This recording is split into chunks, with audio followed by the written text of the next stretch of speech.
I call this meeting to order. Welcome to our council meeting for July 28th, 2026.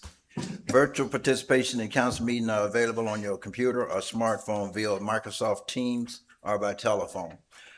You can learn how to participate virtually by visiting our website, www.clermontfl.gov, and search for Attend Council Meeting Online. In the interest of time, efficiency, and ensuring that everyone who wishes to address the council is given the opportunity to do so, the following will apply to it. All comments made by the public in person and virtually. Each speaker will be permitted 3 minutes to address the council. In an effort to be respectful during the meeting, please make sure your cell phones are set to silence. Thank you for participating in your city government. Today's invocation will be given by Brian Broadway of Living Message Church.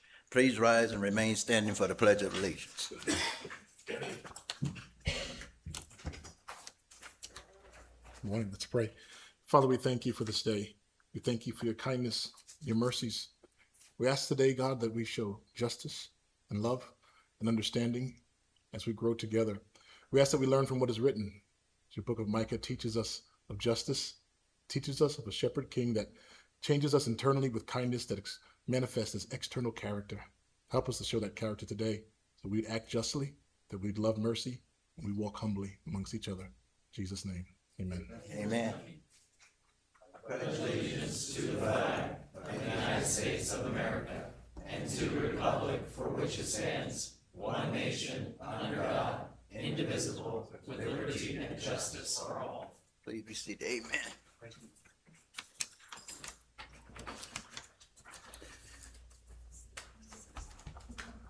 Wow, no presentation. Yeah. The next item is public comment. If you wish to address the council in person, please come to the microphone and state your name and address. Once in-person comments have concluded, we will move on to virtual comments. If you are participating online on Microsoft Teams and wish to provide comments, please raise your hand and you will be called upon to unmute your microphone when it is time for you to speak. If you are participating by phone, you will press *5 on your phone to raise your hand. When called upon, you will press *6 to unmute your microphone. For all virtual participants, if you wish to comment on other items on the agenda, please stay on Microsoft Teams or on your phone and raise your hand when that item comes up on the agenda. This portion of the meeting is only for items that are not on the agenda. In the interest of time, efficiency, and ensuring that everyone who wishes to address the council is given the opportunity to do so, each speaker will be permitted 3 minutes to address the council. To avoid disruption of the meeting, speakers should avoid inappropriate language, personal attacks, and derogatory statements and direct comments to the city council. Everyone is requested to be respectful of each other even when we disagree. Yes, ma'am. Natalie Kaler, Executive Director of Clermont Main Street, here with two of my board members, Keith and Rocky, who are helping me because I couldn't carry everything. I'm full of good news today. First of all, the team just came back from the Florida Main Street State Conference last week, where we won 3 awards from the Secretary of State. We are the only city to have done so, and that's actually the most you can win, so go Clermont. But we won for 4-Point Patriot, which was for our Clermont on Screen recruiting of the film and doing the website.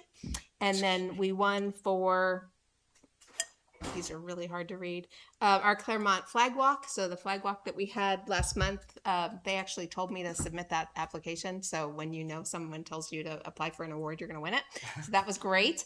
And then this one is for the rebranding and the redesign of our website, which was important to me because we actually include a business directory of all 217 plus businesses in the downtown, which is a very unusual thing to do. But we think it's important that people know everybody that's downtown. So Keith is carrying the stuff from our Tot Lot design for the park.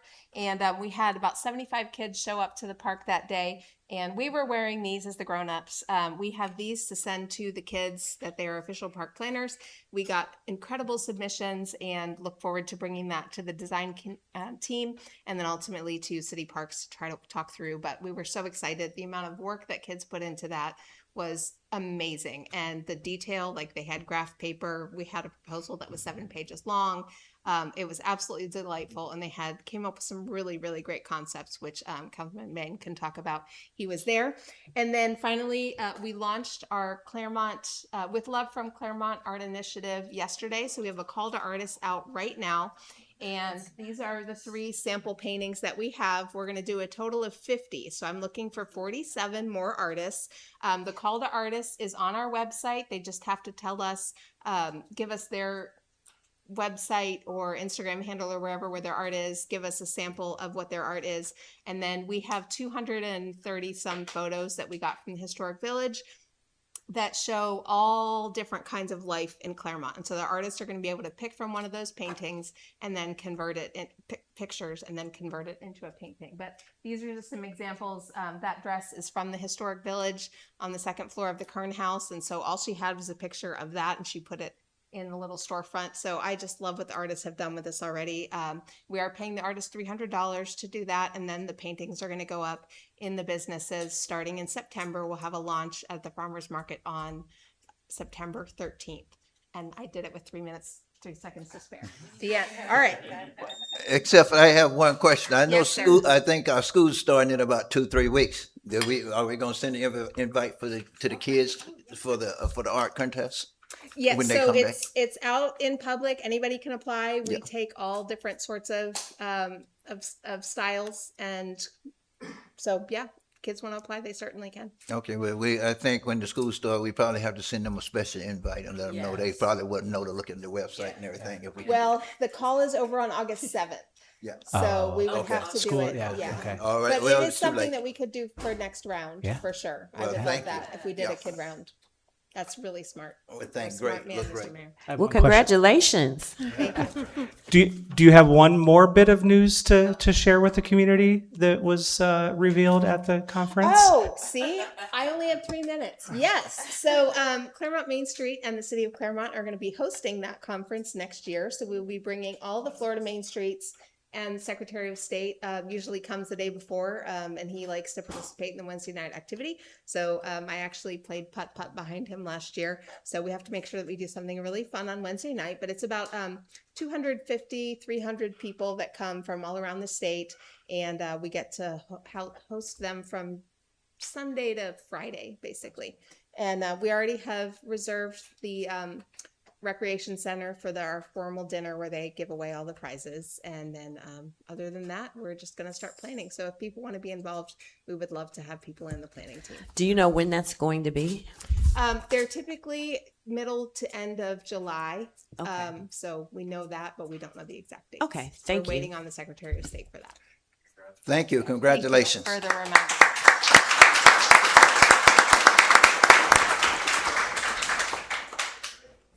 Yes, sir. Good afternoon. My name is Ben Anderson, and I live on Drew Avenue.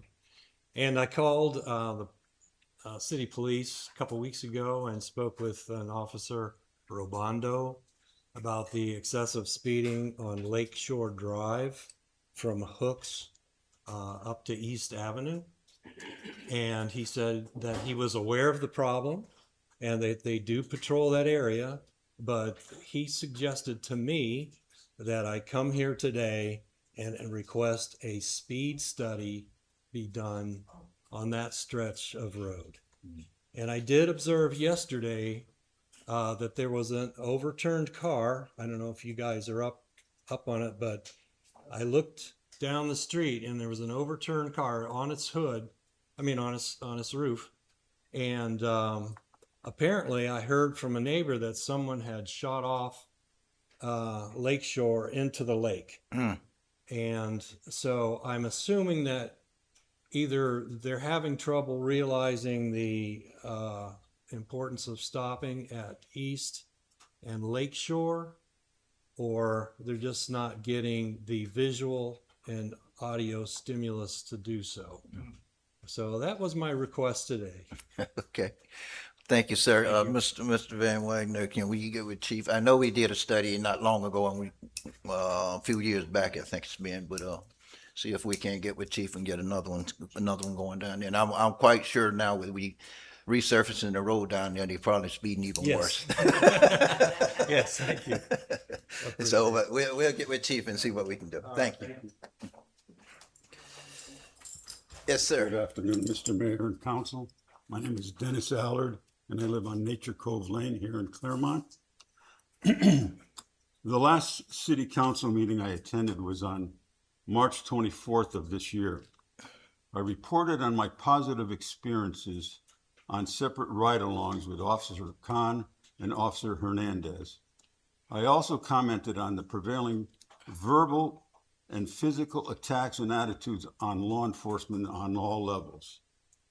Unfortunately, this attitude and behavior have exponentially increased by scoundrels, rogues, rebellious people that range from individuals, various factions, and more openly with politicians. That hits home to me because I grew up with law enforcement in my family, and I still have law enforcement in my family.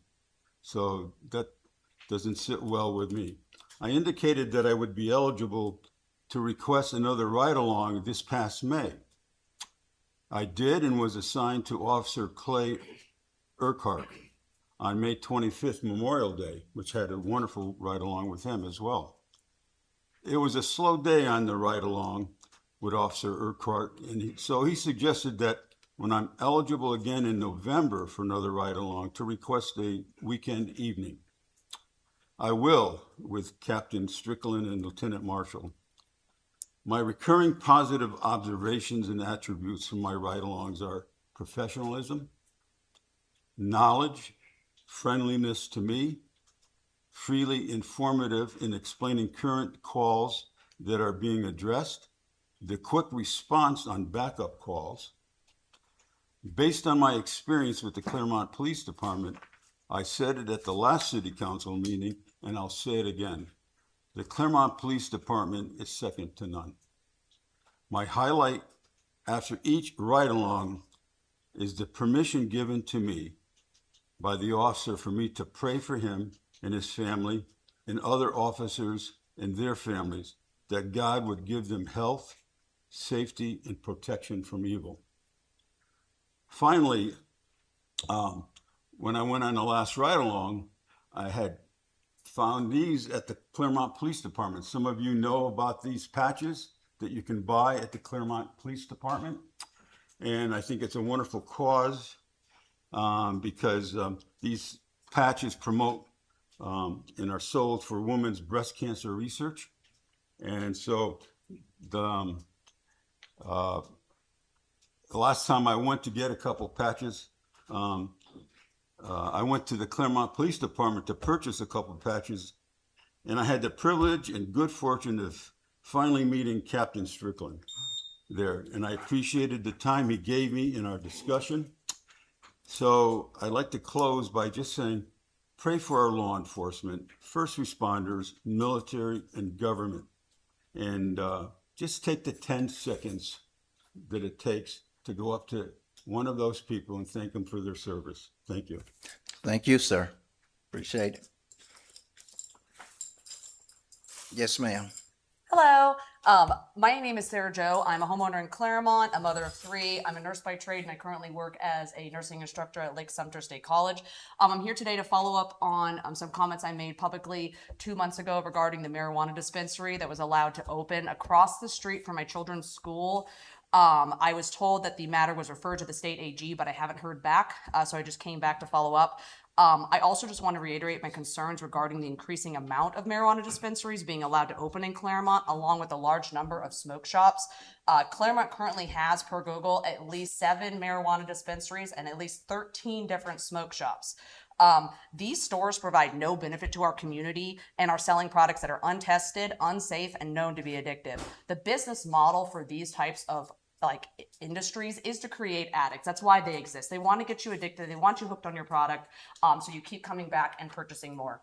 We're delusional if we think that increasing access to a product will not also increase demand for that product, particularly in our vulnerable populations, which I am mostly concerned about as a nurse, including children, people with low socioeconomic status.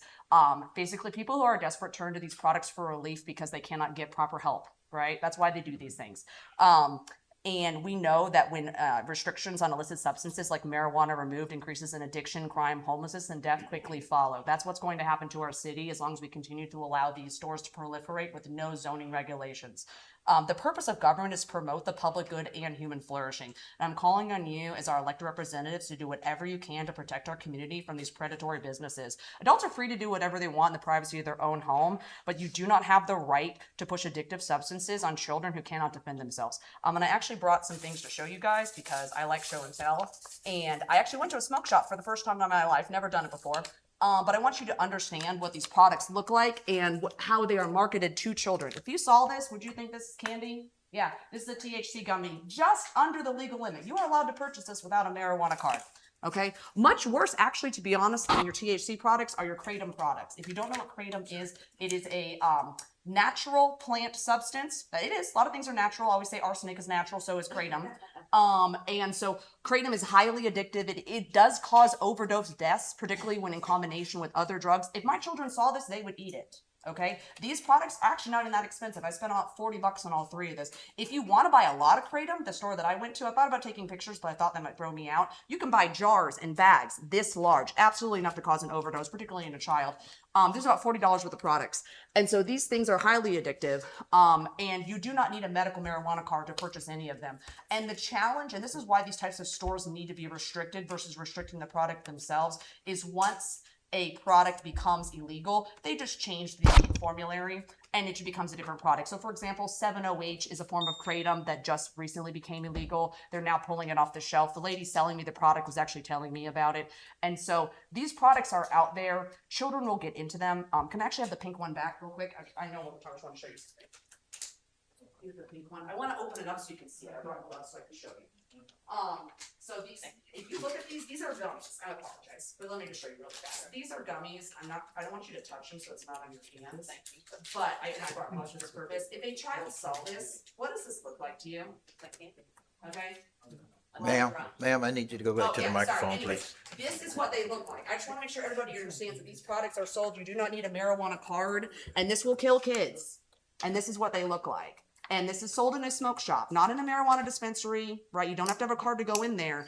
And they're all over the place. We need to limit them to protect our children. And that is it, basically. I hope I can hear back. Like I said, I really hope we can do something about the one that is literally across the street from my children's school. My kids should not be in car line asking me what a cannabis dispensary is. Though actually they know because I educate my children because I don't leave them in the dark. But that is pushing substances on our children and we need to stop. Can I ask you what school does your children go to? Wesley Christian Wesley Academy, it's Christian. literally right there. I think we have an answer for that. I was told yesterday that Well, the city properly permitted and did follow the law with the restrictions. Oh, I'm sure they did. Yeah. It's the law is wrong. I'm sure the law is incorrect. There's absolutely no 500 feet is nothing. 500 feet it's across the street. I measured on Google Maps on my own watch. The law is wrong. So I'm asking you to change the law. Like we need to change our zoning laws. We need to change our restrictions. It's absolutely ridiculous that the people who run the marijuana companies who have billions of dollars behind them, they were able to write the law to make it where it's essentially impossible to regulate these. Once we allowed them in our city, 500 feet is nothing, right? And you also can't place any additional restrictions beyond what you place on a pharmacy. But that's insane. Pharmacies provide products that people need to live. Blood pressure medication, stroke prevention medication, diabetes medication. There is absolutely nothing sold in a smoke shop or a marijuana dispensary that is safe, tested, or does anything to benefit anybody. It only increases crime and dependence and addiction. And the government, its job is to protect citizens of predatory businesses. And I would be just as upset if there was a strip club, if there was a liquor store across the street from my kids' school. There's absolutely no reason that my children should be exposed to this. And if the law is not where it needs to be to protect kids, then we should change the law, right? yes, ma'am, I totally agree. If the law isn't providing what you need, but I don't think we have at this level. We don't have the right to change that law. That's a state law. Yeah. However, I don't know. There are options you have. We have We could talk about it. right. Yeah. We do, and I know we discussed a couple of things yesterday as well, but I mean, everybody went through DARE. We don't need people pushing drugs near our kids, right? Like everyone understands Yeah. that if you put someone selling drugs near a school and children walk past that every single day, that's inciting minors, right? Like that is a problem. And now the law may not be clear on that issue right now. Someone told me yesterday that apparently they don't count preschools, and that's why it was legally permitted. I don't know if that's true. That may be wrong, but there's 500 children Ma'am. at that school. Sorry. Anyways, you need to We change got the your law, point. and so I'm asking you to change the law. Do your job and change the law, Yeah. respectfully. Thank you. Have a great Thank day. you. If anyone wants Thank to see you. my samples, they're here. thank you. You left something. You left something there. Yeah. Oh, Your semi-drugs should be picked up Yeah. again. Yeah. Ma'am, you left one of your products up here. Products. That's what I. Thank you very much. Sorry about that. Well, listen. It's a little questionable. yes, sir. I am Farmer Banks Helfrich. I live in the Clermont district. Farm tip of the day. One of the most despised vegetables is not broccoli, it's actually okra. And here is a super cool hack to make okra appetizing. Cut it up into pinwheels, salt, pepper, olive oil, roast it, make it nice and crispy like popcorn, except you can call it okra pops. Okay. Mayor, council, distinguished guests, this month we turn 250 years old. Who exactly are we as Americans? We are travelers over the Bering Strait Bridge some 20,000 years ago with names like Hopi and Navajo and Cherokee and Seminole. We are settlers from England in search of religious freedom. We are immigrants from Canada and China, from Japan and Israel, from Argentina and Colombia, in search of a better life for ourselves and for our children and grandchildren. We are black and brown, we are mocha and white, we are the rainbow for the world to see. We are Christian and Catholic, we are Hindu and Muslim, we are agnostic and atheist, we are pagan, and we are Sikh. We get to believe and worship who we want to worship. We get to exercise our religious freedoms, also our liberties and freedoms here in the United States. We get to love who we want to love.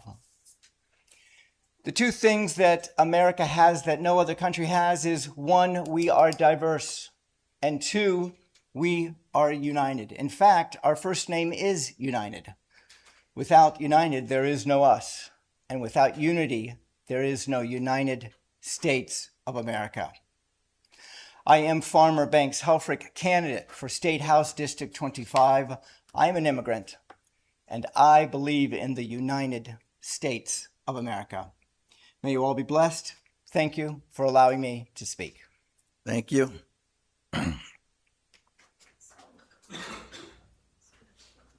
Yes, I'm sorry that I need to bring my phone up here because I have to. It's kind of a sad day for me, especially because I have to, Charlene Harrison, 4th DeSoto Street, Clermont. Sorry, I was up all night at the ER with my husband. sorry to hear. I spent 83 days at Orlando Hospital, Florida Hospital, watching my husband fight for his life. While I was there, I had only told the council members here, city manager, people that I knew that would be thinking I was coming in here, why wasn't I here, some things I had wanted to do. The reason why I'm going to address this today, it's a hard thing to do because I got some calls and I didn't tell the people that were calling me where I was sitting. And I'm going to address something that is very important to me. And then I'll be here later this afternoon. I'm going back to sit with my husband and relieve my son and then come back down here. In a workshop, and Mr. Myers, Councilman Myers, which I'll call her Chandra. I know Chandra very well, and I know that she's a decent, honest person. I know she loves Jesus like anything you can imagine, including me. But I can't set that aside, and I'm always very fair. And I got calls, Chandra, and people said, "What, you know what your girl's doing? What, she brought up in a workshop. I said, no, what's going on? And it was about the pay here and raising the pay. I know I went back and saw some videos of what I could take the time to do. I didn't have many minutes or hours or anything to look at anything. And a $2,000 fee amount was thrown out. And what I'd like to say to all of y'all, this is not attacking Chandra, she brought it up, but we are different in Clermont, and I will be speaking about this later today. We have done this, Chandra and the rest of the council, because it is a token we give you to serve here. You are public service, just like you didn't get paid on the code board. The code board. And that was my husband that went out there and sought you in the parking lot. I sent you a message about that and didn't hear back. Then it was me that stepped in after you lost the first time, taught you everything the second time because I knew you were worth that. I knew what kind of person you were. Helped you and taught you everything you needed to know about a campaign, even looked up my friends to donate nicely, doing your mailers. Don't regret any of it. And then you had that statement you made in here about people's maybe not enough for diapers, milk, bread, but Chandra and council, there are people struggling. I spent $600 of Trump gas money to go back and forth every day, 8 and 9 hours a day to be with my husband because I didn't know if he was going to die each day. And there are people struggling, and they don't need you to take more money so that you can have a car payment. Maybe you want to pay down a mortgage. Maybe you want to go to the mall. Maybe you want a nice dinner. Maybe you want a luxury vacation. I don't know what the reason is, but this is because you do it to serve the public. It's not to make a paycheck. And we've known this the whole time I've been up here for almost 30 years.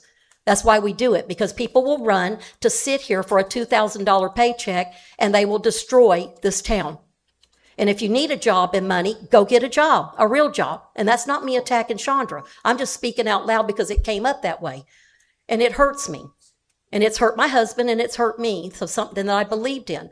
And I hope, Chandra, you will revisit this in your own self, in your mind, and whatever, because you made that promise to run for these people, and we've got to be good stewards of their money. And how are we going to take extra money, you guys, when they're making 2 and 3 jobs they're trying to do at home just to exist with this gas and groceries and everything up?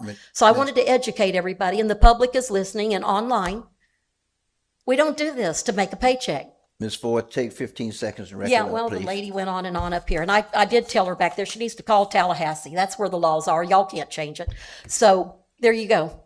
People need to understand this is, and I'm tired of everybody trying to take away what we have stood on so long. We're not Winter Garden. We're not somebody else. I don't care about somebody else. We're Clermont. Thank you. I would like to address that. City manager, Mr. City Manager, did I ask in our budget for a pay raise for any of the city council members? In our budget, did I ask for us to have a pay increase in our budget that we've been working on for the last couple of weeks? I know that it wasn't. For this last budget? Yes. No. Okay, thank you. Yeah, so I'm saying, Chandra, that, and you heard me, Miss- it was only brought up. So if it ever happens again, I know it didn't go to fruition. You didn't ask for it to be on the agenda. Which I'm real- Ms. Ford, okay. It's okay, which I'm We real got- proud of. that We you got didn't it. do that. We have it. Thank But you. it's to be addressed. Thank you. Yes, sir.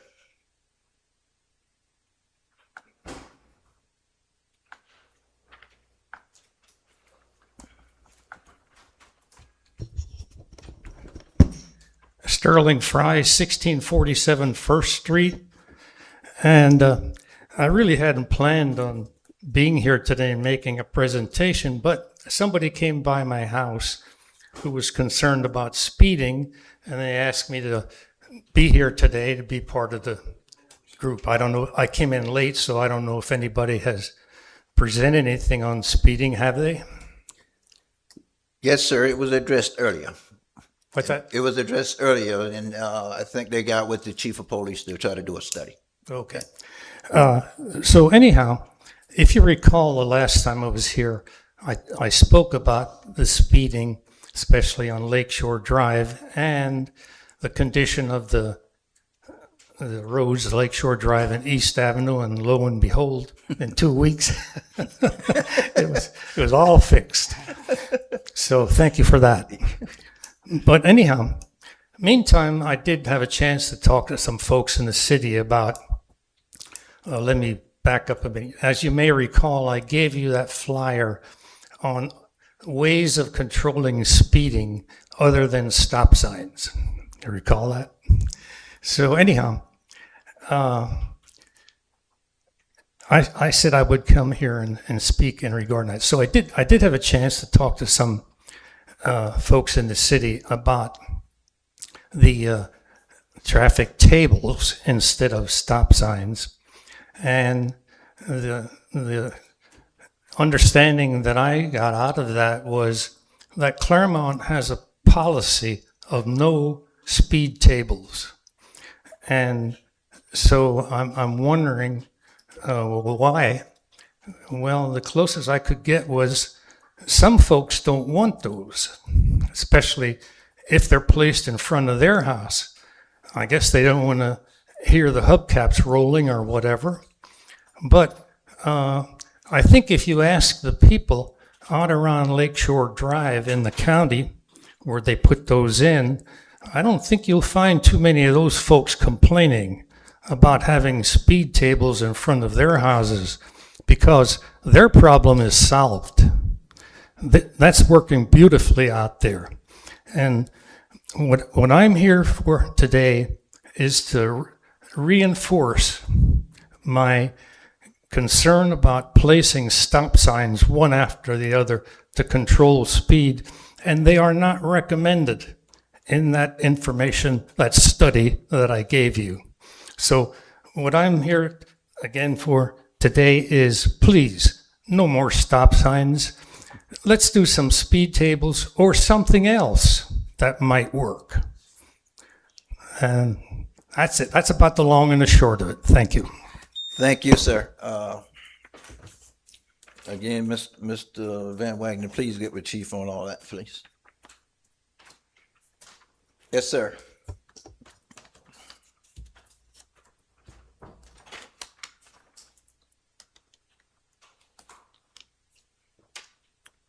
Good afternoon, Mayor, City Council. As a reminder, the city of Clermont covers approximately, as you can see on the map, Wayne.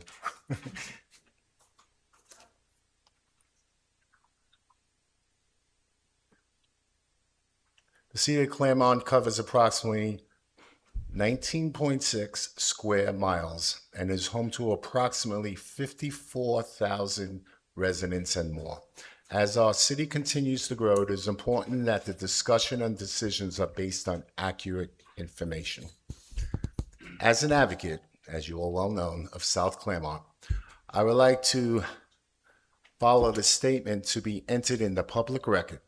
During the last city council meeting, an incorrect statement was made regarding the relative size of two of the largest communities in Clermont. It was stated that the Heritage Hills community is 2 to 3 times the size larger than Kings Ridge. In fact, it's the opposite. Kings Ridge is the largest community with approximately 2,088 homes, while Heritage Hills has approximately 1,100 homes. Therefore, Kings Ridge has nearly twice the number of homes as Heritage Hills, not the other way around. This correction is important because the City Council's decisions should always be based on accurate information.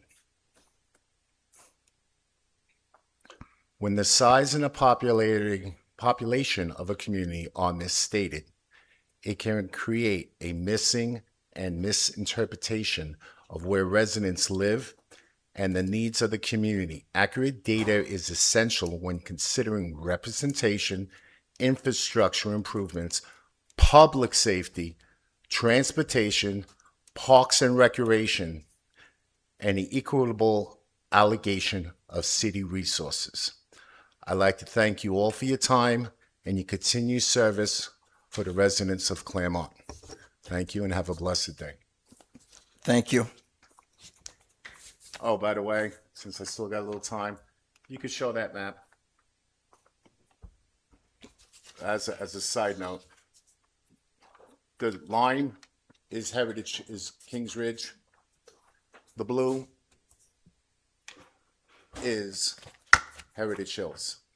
So you can see it's like a little bit bigger. Thank you. Anyone else? This is public comment. Anyone in the chamber wish to speak in public comment may come to the microphone and state your name and address and have 3 minutes. Good evening, Council. Otis Taylor, 3686 Caladesi. We just concluded our youth program called Champion Circle this past Friday, and I just want to give kudos out to our fire department. They did a wonderful job allowing our teens to come out and show them what it's like in the everyday feel of a firefighter, inform them of what they can do if they choose to go that route.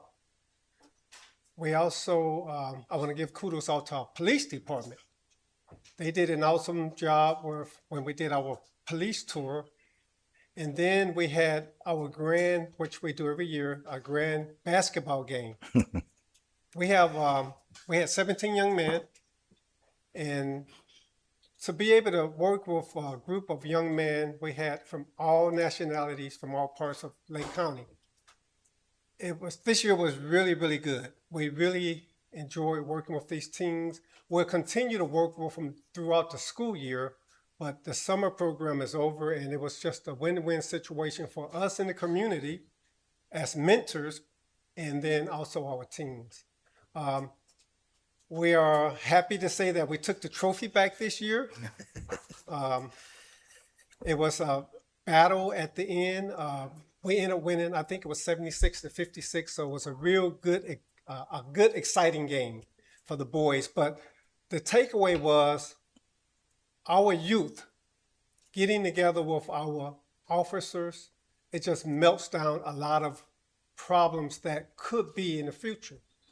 And I just wanted to thank the city for allowing that to happen, to allow our police officers to come out, our firemen to come out, and we went all over the city. We did things at Hyundai of Central Florida. They opened the doors and let the boys come in, learn out about automotive, show them how to change tires, all different things like that. It's just been an exciting summer.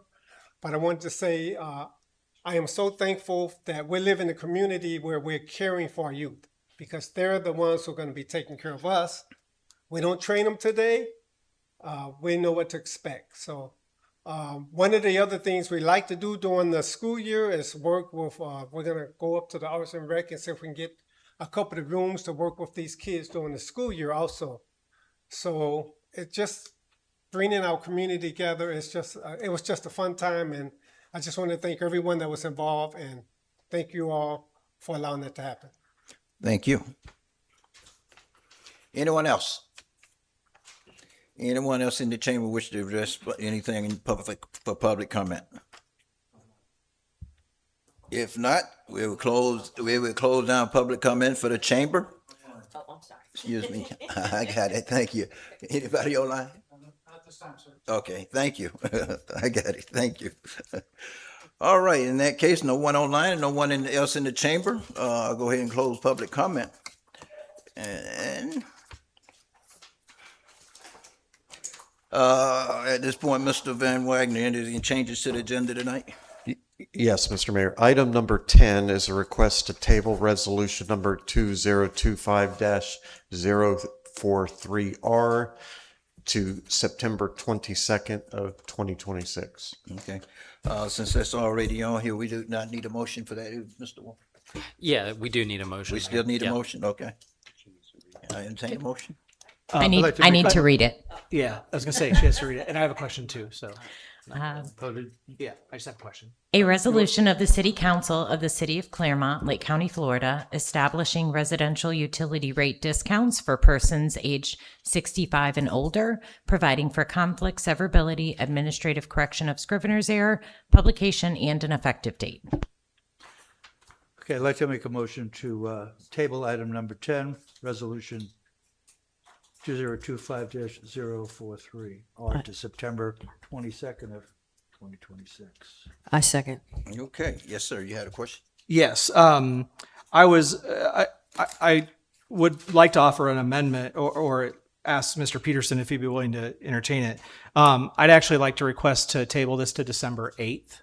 And the reason why is we'll have the results of the election from the potential proposed tax referendum that also could affect our budget.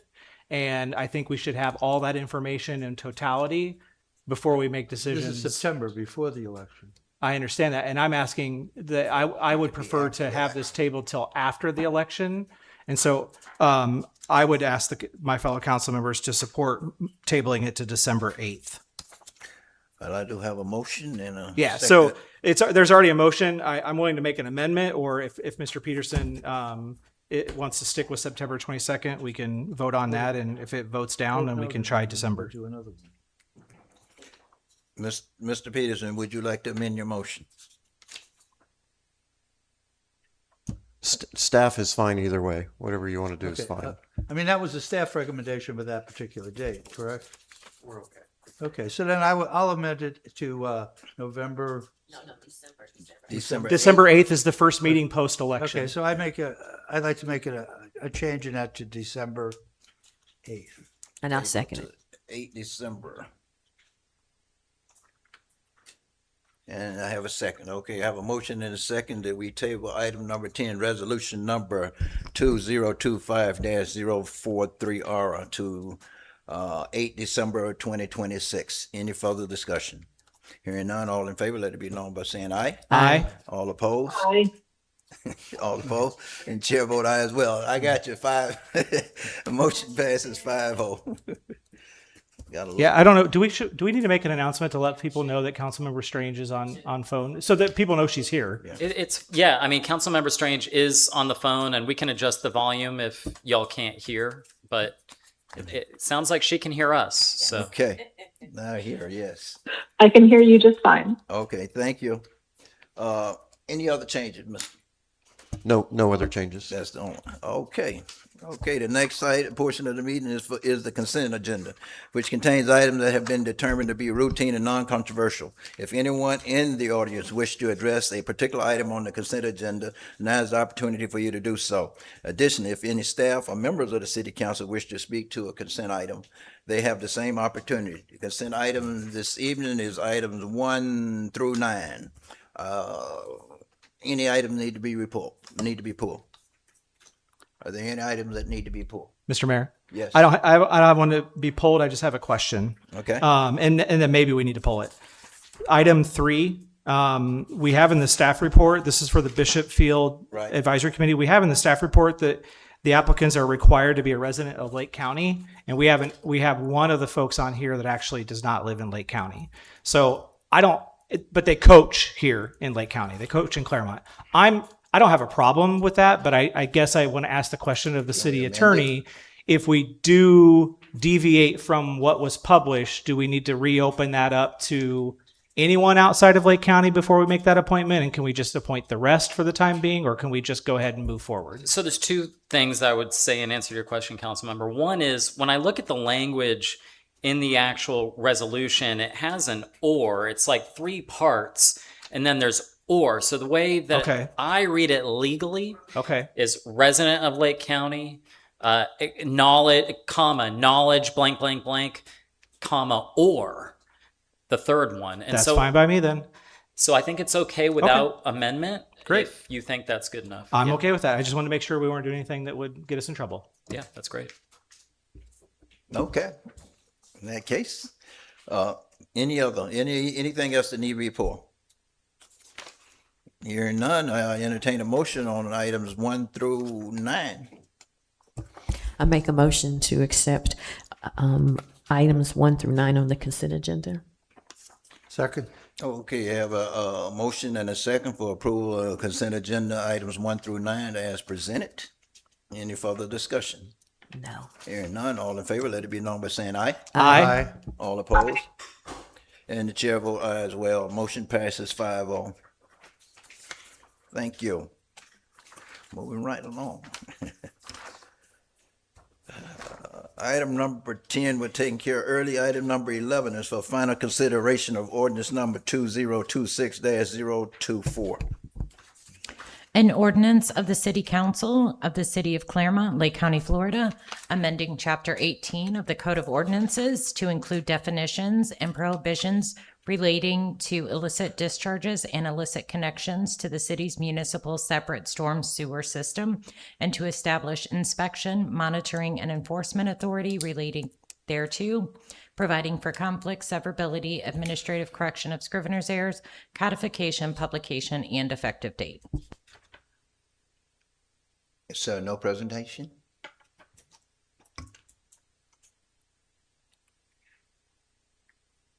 Item number 11. Okay. Anyone in the public wish to address this item may come to the microphone and state your name and address and have 3 minutes. Anyone in the chamber wish to address this item may come to the microphone and state your name and address and have 3 minutes. Seeing no one, I close public comment in chamber. Anyone online, sir? Seeing no one online, I close public comment on item number 11. Bring it back to council. What say council? It's my understanding that this is a cleanup that we needed to do mandated by the state, so I'll move to approve ordinance number 2026-024. I second. Okay, I have a motion and a second for approval of ordinance number 2026-024. Any further discussion? Hearing none, it's a roll call. Councilmember Strange. Aye. Councilmember Bain. Aye. Councilmember Myers. Aye. Councilmember Peterson. Aye. And the chair vote aye as well. Motion passes 5-0. Item number 12, ordinance number 2026-023. An ordinance granting to Duke Energy Florida, LLC, DBA Duke Energy, non-exclusive rights of way utilization franchise, prescribing the terms and conditions related to the occupancy of municipal streets and rights of way in the city of Clermont, Florida, for the purpose of providing electric service, providing for severability of provisions, and providing an effective date. And I'd be happy to discuss a little bit on this, Please, Mayor. sir. You know, this is the subject of about a year's worth of discussions and negotiations that originated from the fact that your original 1996 ordinance has expired. So it ran its 30 years, and customarily Duke Energy's ordinances do go 30 years, the franchise agreements. And so the Duke had some asks and the city had some asks. You had some asks. You know, there were some things that had to get done, and this ordinance is the result of those negotiations. So in summary, this ordinance will look a little bit unusual to you compared to our usual ordinances. The reason is that this is consistent with Duke Energy's agreements around the state. You know, so you look at other cities, it's going to look like this ordinance. This is a little bit of modernization. But in addition, there's some trades. So we're going to get the same rate, the same fee that the city normally gets, we would get under this ordinance. But Duke was interested in making an easier process for obtaining permits to do work. And the city was willing to do that so long as the Public Services Department requested, Duke provide essentially on demand trucks and assistance to us when we need to hold up certain infrastructure when we're doing right-of-way work. We made requests on undergrounding because that seemed like a priority of the city. And you'll see in Section 4, subsection A, you know, Duke wasn't willing to promise, give a blank check and say, we're just going to underground everything. But there is underlined language that says the parties agree to work in good faith toward executing an MOU to facilitate their shared mutual interest in working collaboratively on undergrounding plans and decisions, particularly with respect to any areas designated for use as trail systems, reliability, particularly in downtown, and solar street lighting. So these were priorities they've agreed to work with us on, and I think in good faith they've already undergrounded one or two things in the area. Also, this is not going to be 30 years. It'll be 10 years. It'll be up in 10 years and renegotiated at that time so that the parties can better meet each other's expectations without waiting until 2056. But that is my summary, and I believe Duke is represented here. So I don't know if they have anything to say or if I misstated anything, or maybe you have questions for her or me, but I welcome them. Well, allow her to speak. Yes, please. Yes, ma'am. Katie Christian, Director of Government. Oh, I turned it off. Red is on? What? Yes, yes. Katie Christian, Director of Government and Community Relations with Duke Energy. And thank you, Mr. Waugh, for the great summary of the collaboration and reaching this agreement. We really appreciate the feedback from the council members to prioritize things that are important to the city. And we look forward on working together on the priorities that have been identified on undergrounding, reliability downtown, and solar street lighting. Well, thank you. Well, I do have one question. Is we gonna get lighting on Excalibur before school start Well, I thought and we, Hook Street? my understanding is that I believe that lighting was installed. The county told me it was installed. Well, I have to go out there and check because Yeah, last time I was out that way, it was still a little dark. So I got an haven't been out email. there lately. I got So- you. Well, the county emailed me today and said they had paid for the county paid for the Paid for it, installation, and we will assume the cost of ongoing lighting Right. in the area. But I think it's done. I just want, well, that'd be great because hopefully our kids won't have to be walking to school in the dark out there. They have some lighting along the road. So, you know, so I hadn't been out that way in a little while. So I'll go out and check it out. Thank you. Appreciate it. Thank you, ma'am. This is a public hearing, and anyone in the public wish to address this item may come to the microphone and state your name and address and have 3 minutes. Anyone in the public wish to address this item may come to the microphone and state your name and address and have 3 minutes. Seeing no one, I close down public comment in the chamber. Anyone online, sir? No one online, we close public comment. Bring it back to council. What say council? I just had a question. I don't know if you can hear me, Councilmember Strange, but I know you brought up some items at the last meeting. I see some of that related to bearing and solar and green power. Did you feel like the rest of those items that you brought up in question at the last meeting are being addressed or will be addressed through some sort of MOU? Yeah, I just wanted to know if Christian felt like those were the items identified in the revised or updated agreement are the items I was concerned about. So I just want to be sure that, I mean, an MOU obviously isn't binding. And so I'm seeking legal counsel that we are protected in that.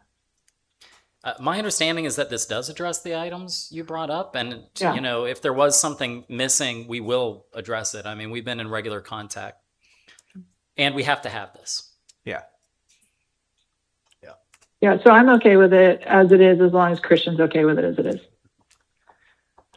Well, I do. It addresses the underground and everything, which is one of the main concerns of, I think, quite a few of us up here. So, yeah. So, okay, I entertain a motion. And by the way, thank you and welcome. Thank you. I'll move to approve ordinance number 2026-028. Second. Have a motion and a second for approval of item number 12, ordinance number 2026-028. Any further discussion? Hearing none, roll call. Councilmember Strange. Aye. Councilmember Bain. Aye. Councilmember Myers. Aye. Councilmember Peterson. Aye. And the chair vote aye as well. Motion passes 5-0. Up to new business, item number 13, fiscal year 2027 proposed ad valorem. Thank you, Mayor and City Council. Scott Bohr, Finance Director. Pursuant to Florida statutes, the city must inform the Lake County property appraiser by August 4th, 2026 of the proposed maximum ad valorem millage rate for fiscal year 2027. The proposed maximum millage rate will be included in the property tax notices mailed to all city property owners by the Lake County property appraiser in August. This notice of the proposed rate also includes the date of the public hearing to adopt the tentative millage rate, which is Thursday, September the 10th, 2026 at 5:30 p.m. The final millage rate for fiscal year 2027 will be approved by the City Council at a public hearing on Thursday, September 24th, 2026 at 5:30 p.m. The final rate may be lower than the proposed maximum millage rate, but it may not be higher. Per the budget workshop on July 8th, 2026, the majority of the City Council recommended that the proposed maximum millage rate be adopted at 4.2900 mils for fiscal year 2027. This reflects a decrease from the current year's rate of 4.5900. And that concludes staff's report. Okay. This is a public hearing. Anyone in the public wish to address this item may come to the microphone and state your name and address and have 3 minutes.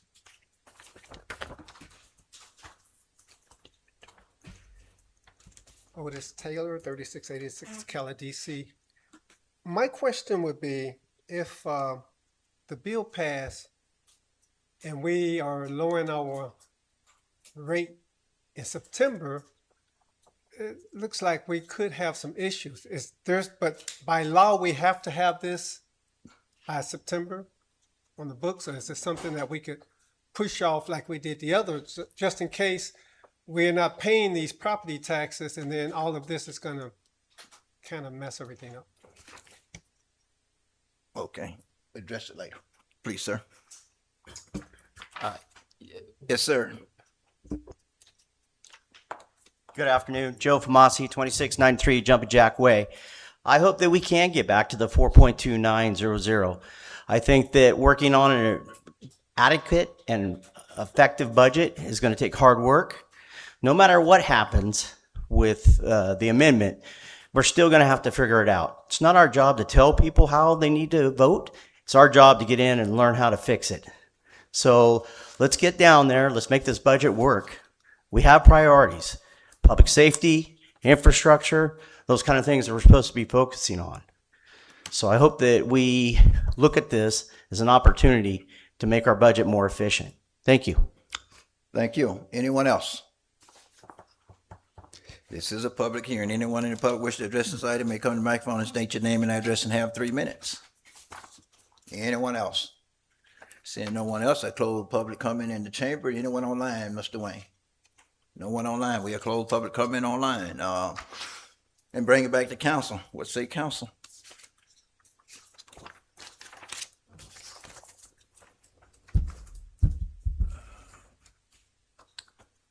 Make a motion. Go ahead. Go ahead. You want me to? Yeah, you go ahead. Okay, I'd like to make a motion to accept, what is the proposal? To propose 2027 ad valorem rate of 4.29. I second. Have a motion and a second for approval of item number 13, I'm sorry. Item number 13, ad valorem to be for 2027 to be at 4.2900. Understand we cannot exceed that when we do the final in September, but we can go lower. Any further discussion?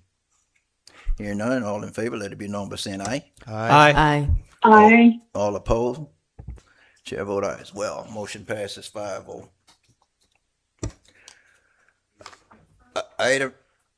Item number 14, resolution number 2026-024R. A resolution of the City Council of the City of Clermont, Lake County, Florida, creating a downtown parking garage special advisory committee for economic development, providing for the membership of the committee, appointment by the City Council and duties, providing for conflict, severability, administrative correction of scrivener's errors, publication, and an effective date. Okay. Mr. Mayor, I'll take this one. This is just the resolution to create the technical advisory committee. The next item will be actually discussing the members. Right. Okay, I think in the resolution, I think we may need to change that, something in the resolution, I think, for the people authorized to be on there. In which respect, sir? In which respect, I know we, one person on the asked on the list is, he doesn't live in the city of Clermont, but I know he has on the Main Street board, so he has some interest in the downtown. Okay. Okay, and I think our resolution kind of precludes him from being on there, so I guess we would need to make an amendment to that, Mr. Wall, will we? Yeah, I think you can definitely do that if you wish. So along that lines, to go back to the question I asked earlier about the last advisory committee that was created. So I'm looking at page 273 in the agenda packet, section 1 under qualifications. So you have to qualify as a member individuals, and you have the list. And the last one is or serving as an officer or director of a corporation of other business entity so engaged within the city of Clermont downtown. Would membership of Clermont Main Street fit into that category? Well, that's a good question. It's a good It's question. not a member. It doesn't say member. It says officer or director. Well, the person is on the board of directors. Right, for Main Street. Oh. Or director of a corporation of other business entities so engaged, which I presume is referring to a business practicing a profession or performing a service for compensation. But I don't know that it does. I mean, it's a not-for-profit. Yeah. It? So I think it would But require. not-for-profits are businesses. I think it would require an amendment. I mean, myself, because that all looks like for-profit style activity to me. But it also says through the city of Clermont downtown. That doesn't, entity so engaged. Not a business. Well, it says That's reside not a in. business I mean, does the director reside in Clermont? He's in unincorporated Clermont, but he has a couple of businesses in town, but he's also serving on the board of directors for Main Street, but he doesn't have a business in the downtown area. Can I, Mr. City Attorney, if we wanted to rectify this, can I make a motion to interpret that last line to include membership to a director level responsibility or involvement in organizations such as Clermont Main Street, Historic Village, Chamber of Commerce, etc.? Devoted to the city of Clermont? Yes. Then I would make that motion. In other words, a motion to approve it with that language. Yes. Yeah. Okay. If you will, Brian, before you make the motion, it's my understanding we had 10 applicants. Do we like the number 7 still, or do we want to make this a bigger committee so more people can participate? Yeah, I think we actually have 9 now. I think one individual has withdrawn their name. So I would be okay with amending to up to 9. And so making my motion of up to 9 and then that interpretation piece. I'd second that. Okay. We have. If you make the motion, I'll second it. Yep, we got it. Well, we got a little ahead of ourselves, but. Oh, we didn't have public comment yet, did we? That's not I'm sorry. Well, you know what though, because this will be good because then they can comment on the amended motion or the amended resolution. Right, but this is a public hearing.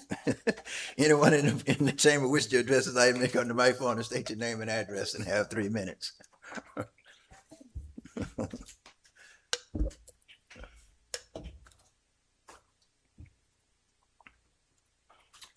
Once again, Vincent Neiman, good afternoon, City Council, Mayor. A quick question. Are we going to keep it a secret, or are we going to be showing the names of the 9? Is that going to be displayed at the next item, or is it going to be on this? Yeah, it's on the next Next agenda item. item. thank Yep. you. Next item. This is the resolution for the next item, basically. Anyone else wish to address this item? Anyone else in the chamber wish to address this item, may come to the microphone and state your name and address and have 3 minutes. Seeing no one else in chamber, Mr. Wayne, we have anyone online? No one online, so we'll close down public comment, bring it back. I do have a motion and a second with the amendments as given. Any further discussion? Hearing none. Yeah, one thing I'm wondering is if do we actually have anybody, or do we want to have somebody designated from, for example, Main Street? Is that something we want to consider before we move forward? Well, I believe there are a couple of folks on the list who are board members for Clermont Main Street. yeah. And what I'm asking is, do we want Main Street to actually nominate a representative? Oh, I see. Well, we sent it out for nominations in Main Street. I don't, if they wanted somebody, they had the opportunity to send somebody. And nothing stops them from participating in the committee meetings or sending materials, and they're not shy. No. Okay, I just wanted to put that out before we voted. Yeah. Okay. Well, Again, we do have a motion and a second with the added recommendations and amendments to the resolution. Any further discussion? Hearing none, all in favor, let it be known by saying aye. Aye. Aye. All opposed? And the chair vote aye as well. Motion passes 5-0. Okay. Item number 15, Downtown Parking Garage Special Technical Advisory Committee. All right. So council, this is these are the 9 applicants that you have, and now you can choose up to 9 of them. Are you going to display the? I can read out the names. I don't have the display. I don't think it was on this. You don't have the well, we had a list in our package. Yes, sir. We can. You don't have that list? Yeah, I don't have a paper copy, but if You I don't have a paper copy, we'll put it Well, up. I think she has it here. Okay, thank you. Yeah. Yeah, he's coming around. Oh. Where'd he go?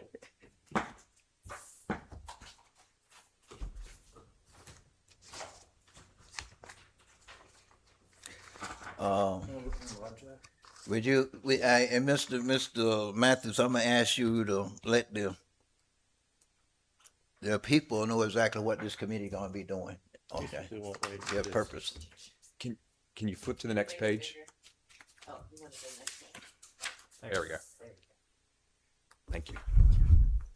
So the committee was appointed to help us look at a couple different sites for the parking garage, the one off of 7th Street and the one right behind City Hall. So they're going to be meeting, looking at the different sites, going over the different pros and cons of each site, as well as looking at designs, preliminary designs that were done, not the final designs, because we're going to be doing an RFQ for a design firm to come out and build designs. So they're going to come back and recommend to council which site they want to go with, and then they'll still be meeting once the design RFQ comes out and come back and recommend to council which design that they see. They'll be working with staff on that RFQ selection committee to help figure that. After we pick a site and a design, then the staff is going to go back out with an RFP for a construction company or an RFB for a builder to come out and do the actual construction of the design and the site, assuming everything continues to move forward. Okay, thank you. And let me add this, everybody, basically with the amendment we just did, everybody on the list will be on this committee with the exception of Mr. Jason Stringfellow. The only one eliminated. The other 9 will be on the committee with the amendment that was just given. Okay? That is correct. Did I do public? That was not my understanding of what this committee was doing, so I want to make sure we're all on the same page. Okay. It was not my understanding that this committee was going to be helping select a firm. It was my understanding that this committee would be working with staff and professionals that we have to come up with designs that we then send out for bid. So I'm not trying to get, my goal in doing this was not to get committee folks to pick a firm. It was to get committee folks to help create designs at both locations so that we could make informed decisions about what the opportunities are at both locations. That's correct. They'll be looking at designs, because when they meet as the committee, when they're looking at site and design, the staff will be showing them a bunch of different design opportunities and options, and they will help select what kind of design they like. So then we go out with the RFQ for the design firm. If I'm mistaken, the council will have final say over it all. Correct. And everything. So yeah. But no, I don't think we asking them to do a firm, look for a firm or anything. We're just asking them to help us choose a location and with some type of design. So suggested design. That's correct. Well, and my goal in bringing this up to you council members is to make sure we're all on the same page, because I see this as a multi-million-dollar decision, and I would like for staff and the committee to have reasonable resources, and what I mean are dollars, that they can spend on design. We have something like 9 or 10 architectural firms that are on continuing services with us. So I want them to feel free to be able to come up with ideas for us rather than feel boxed in or to be limited. And so there's not a lot of time.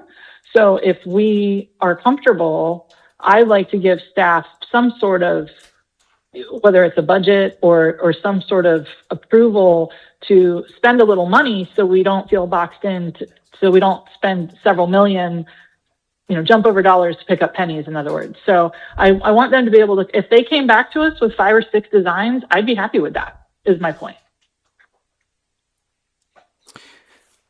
Okay.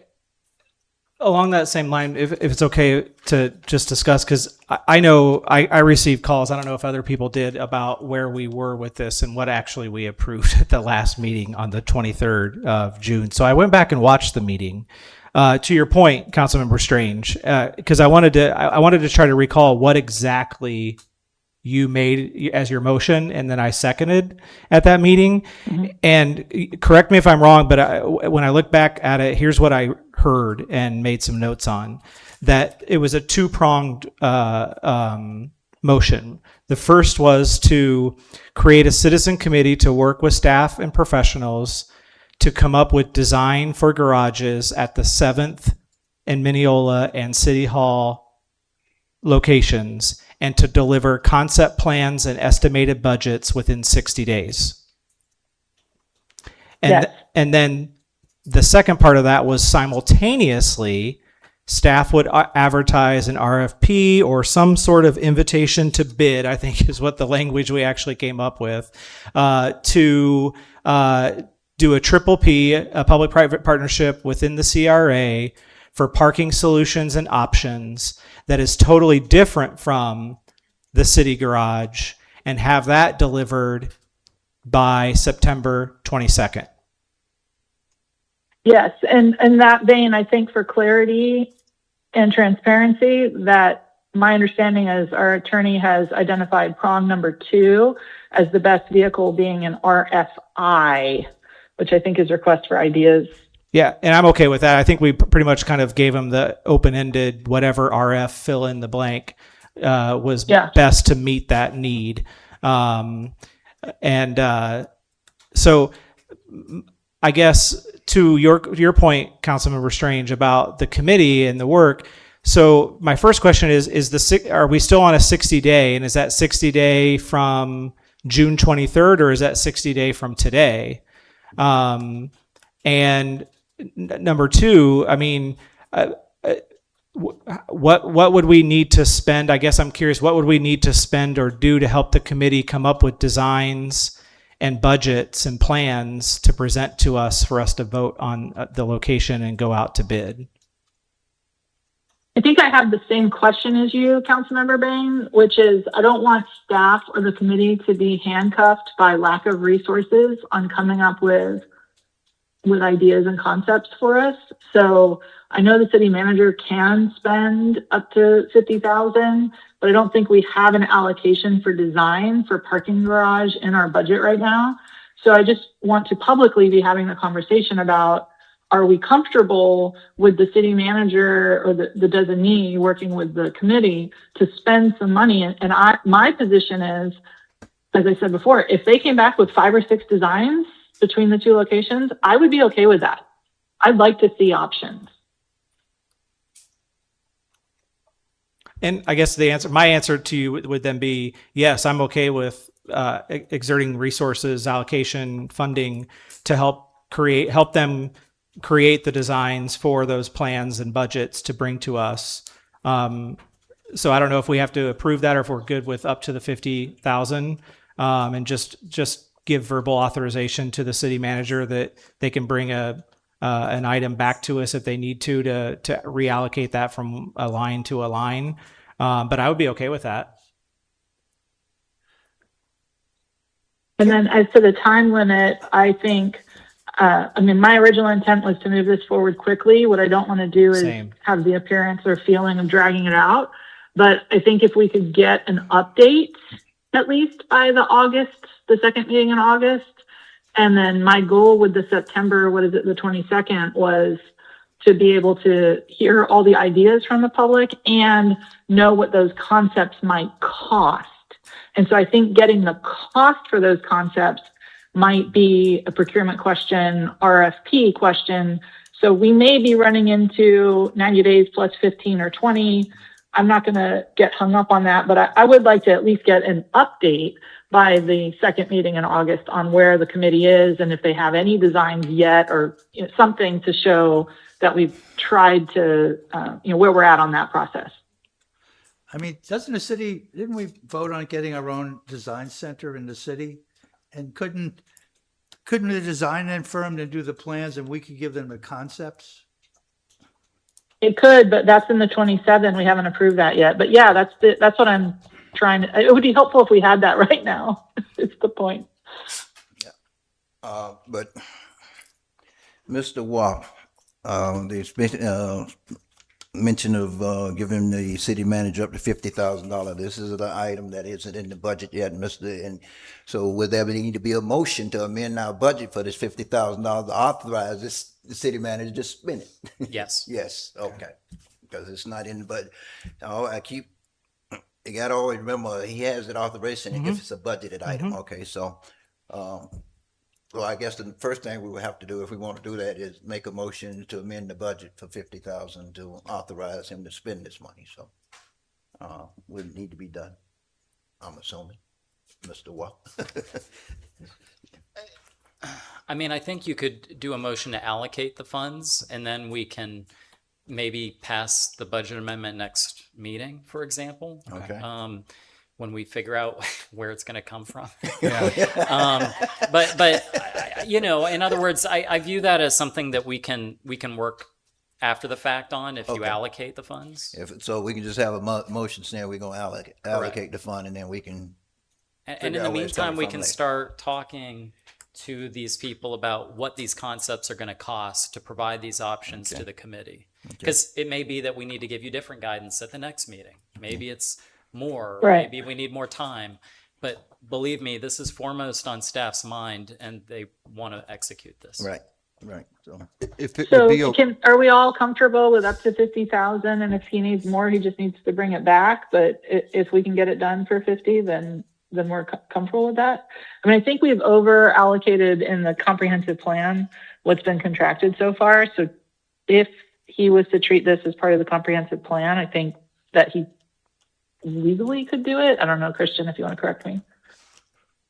Yeah, I think we could do that. I want to talk to Scott about it, but if it would be okay, Mr. Mayor, Nathan is going to go ahead and head this up for us, Nathan Norris, in this committee.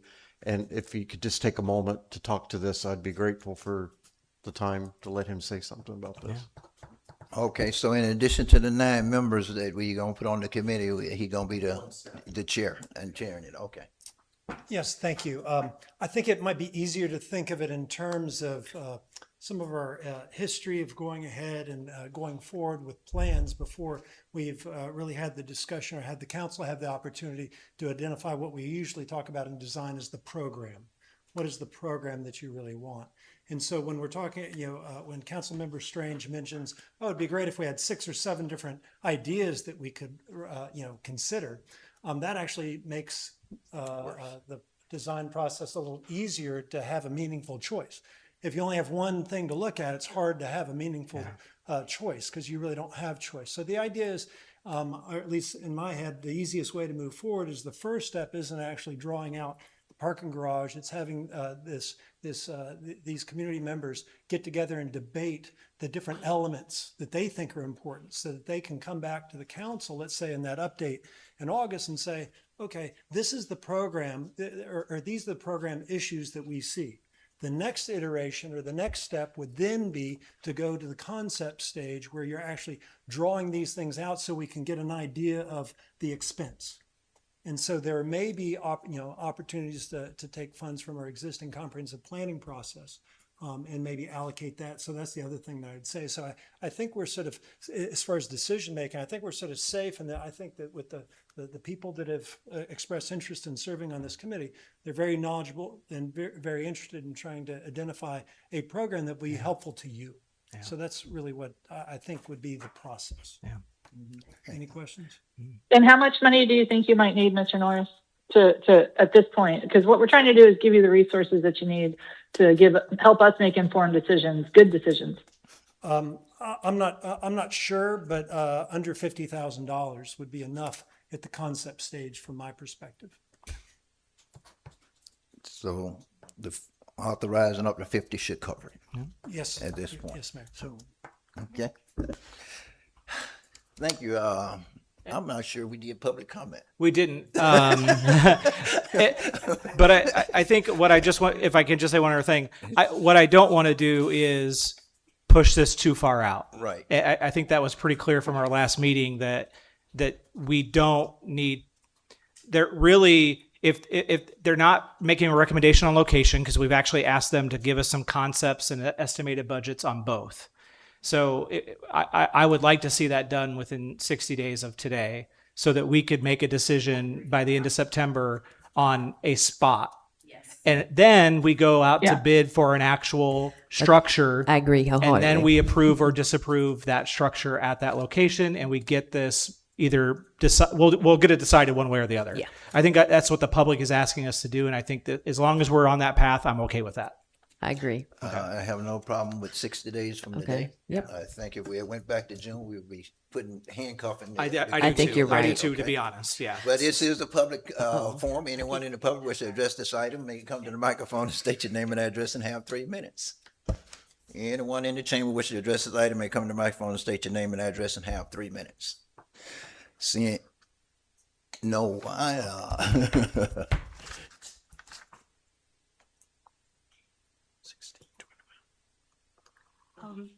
Hi there, Anna Sinclair, 575 West Mineola. Again, thank you for the opportunity. It's not a comment, it's actually a question probably for the city attorney, because now that we have formed this committee, are we under sunshine? Can I go to Bacchus to get some wine or nah? That's a great question. Because I live downtown, and if I have to, like, I guess for 60 days not getting coffee downtown, that's a very, like, I'll still do it, but. Well, it's a good question, and I think I was going to have the city attorney explain that once we went through all the vote. Okay. But you can go ahead now. Well, I'm glad it was brought up because we do want to avoid that. It is my interpretation based on how the committee is formed that it probably is subject to sunshine. Okay. Best to err on the side of caution. Okay. It doesn't mean you can't go get coffee or talk about how amazing the Red Sox are doing right now, historic really, or things like that. Uh-huh. You just can't talk about things that are likely to come in front of you as a committee. Okay, so basically I can go get coffee. Yeah. Don't talk about the parking garage. Don't talk about that. Yes. Okay, perfect. Thank you. Yes. That's all. Thank you. Anyone else? Anyone else wish to address this item? No one else in the chamber wish to address the item. We're going to close down public comment in the chamber. Anyone online, sir? No one online. I'll bring it back to council. I think the way I understand it now is we're going to empower our city manager to get the design center up to a $50,000 budget to come up with some kind of design for us. Is that what I'm understanding? No, I think actually maybe this will help if I make the motion and this maybe clears it up for you. Okay. I would like to move what is this? Item number 15, Downtown Parking Garage Special Technical Advisory Committee with an authorization of allocation of up to $50,000 to be authorized where from at the next meeting, and to have this committee, as the last resolution said, make a recommendation to us within 60 days of designs for garages at 7th and City Hall locations, 7th and Mineola and City Hall locations, including concept plans and estimated budgets. And then also simultaneously having staff do what they're doing, and they can work with this committee once they get that back. I second. Okay, Mr. Wild, that meet all the legal ramifications with the monies and all that, right? I think we're fine on that. Okay. And then after that, have you all appointed the committee yet? Okay, I was just checking. I'm moving the resolution with all of that. Yeah. To appoint and these things, Gotcha. just to clarify what we're actually doing with it. Yeah. So appointing committee and this additional Yes. funding was all in your Yes. motion. Okay. Okay. All right. I have a motion and a second for approval of item number 15 with the 9 names presented to us on the committee, and Mr. North as the chair of the committee. Okay. And with the authorization up to $50,000 for the city manager to get this accomplished. However, at the next council meeting, we'll determine where the 50,000 is coming from on the budget. That sums it up? Okay, thank you. Any further discussion? Hearing none, all in favor, let it be known by saying aye. Aye. All opposed? Aye. All opposed? Chair vote aye as well. Motion passes 5-0. Thank you. Item number 16, council member requests. Thank you, Mayor. This was my item that I asked to be put on the agenda. It actually is 2 sets of proposed changes for the council rules of conduct related to how we go about our meetings. And so if we can, I separated it out only because if folks don't want to approve, if they like items 1A, B, and C, but don't like item 2, then we could separate them. I didn't want to lump them together, but I'll explain them here. Item 1A is pertaining to the process for how we go about our meeting, and it's related to this resolution that we have here in the packet and Robert's Rules of Order, that it states that City Council will generally have untimed opportunity to ask questions and seek information of staff, applicants, and members of the public presenting or speaking to matters before the council. This does not pertain to members of the council making statements on matters before the council. Council will follow an orderly speaker rotation that will rotate the first speaker position each meeting and follow a numeric order based on seat number, except that the mayor or presiding officer will go last. So for example, if this gets approved at the next meeting, seat 1 would go first, then seat 2, seat 4, seat 5, and then seat 3. And then in the meeting after that, it would be seat 2, seat 4, seat 5, seat 1, and then the mayor, and so forth. Upon the conclusion of the questioning and seeking information rotation, members of the council would then have 3 minutes to make a statement on matters before the council and will follow the same orderly rotation of that meeting. These time limits may be extended by the mayor, presiding officer, or affirmative majority vote of the council. That language is already in our rules. And finally, members of the council will have 3 minutes to make their individual report during the reports agenda category at the end of the meeting, and will follow that same rotation, and items can be referred. And this all goes to anything that's on the agenda under presentations, consent agenda, unfinished business, and new business. The reason why I'm proposing this is that we've heard from the public, and we've all heard, actually all of us up here, talk about how we tend to jump around and sometimes inadvertently speak over, or we try to move something forward before everyone's had an opportunity to address the item. And I'm just trying to make a stab at coming up with some sort of rotation process that allows council to ask all the questions they need to ask of the material that comes before us, but separate that between actual question fact-finding and making statements, because I think that's where the issue runs into potentially having concerns related to how long statements go. And so if we can separate those two and have unlimited questions, but then have a 3-minute period of statement, and I think we all can agree reasonably that if it's a really, really big issue and you need that additional 30 seconds, we do that with our residents who come up during statements at the beginning. I think we can give that deference to each other, but by rule, it would be 3 minutes. And then in addition to that, the other 2 changes related to item 1 would be just changing the other 2 spots in the rules to reflect this change, if we so agree to it. The second item I've proposed is for a agenda review meeting.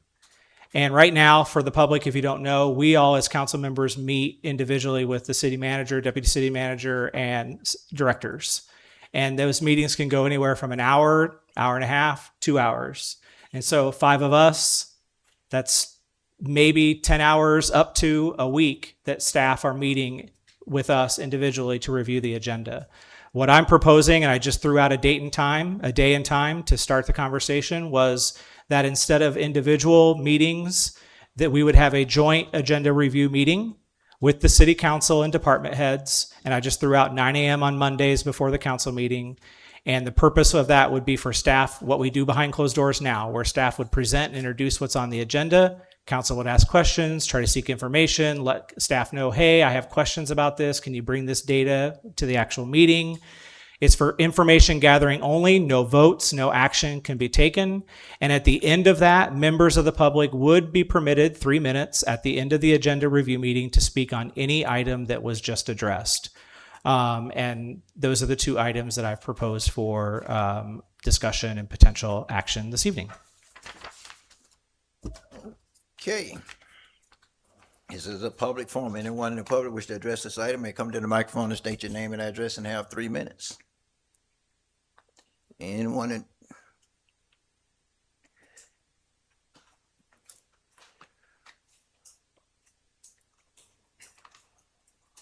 Joe Famasi, 2693 Jumping Jack Way. Councilmember Baines, I appreciate the spirit of this. The only part I didn't hear is whether the enforcement comes in. Thank you. Yeah, because when a violation of these rules intentionally continue, is there an enforcement half of that to make sure that we can bring this back to an orderly situation? That was my comment. Thank you. Thank you. Anyone else?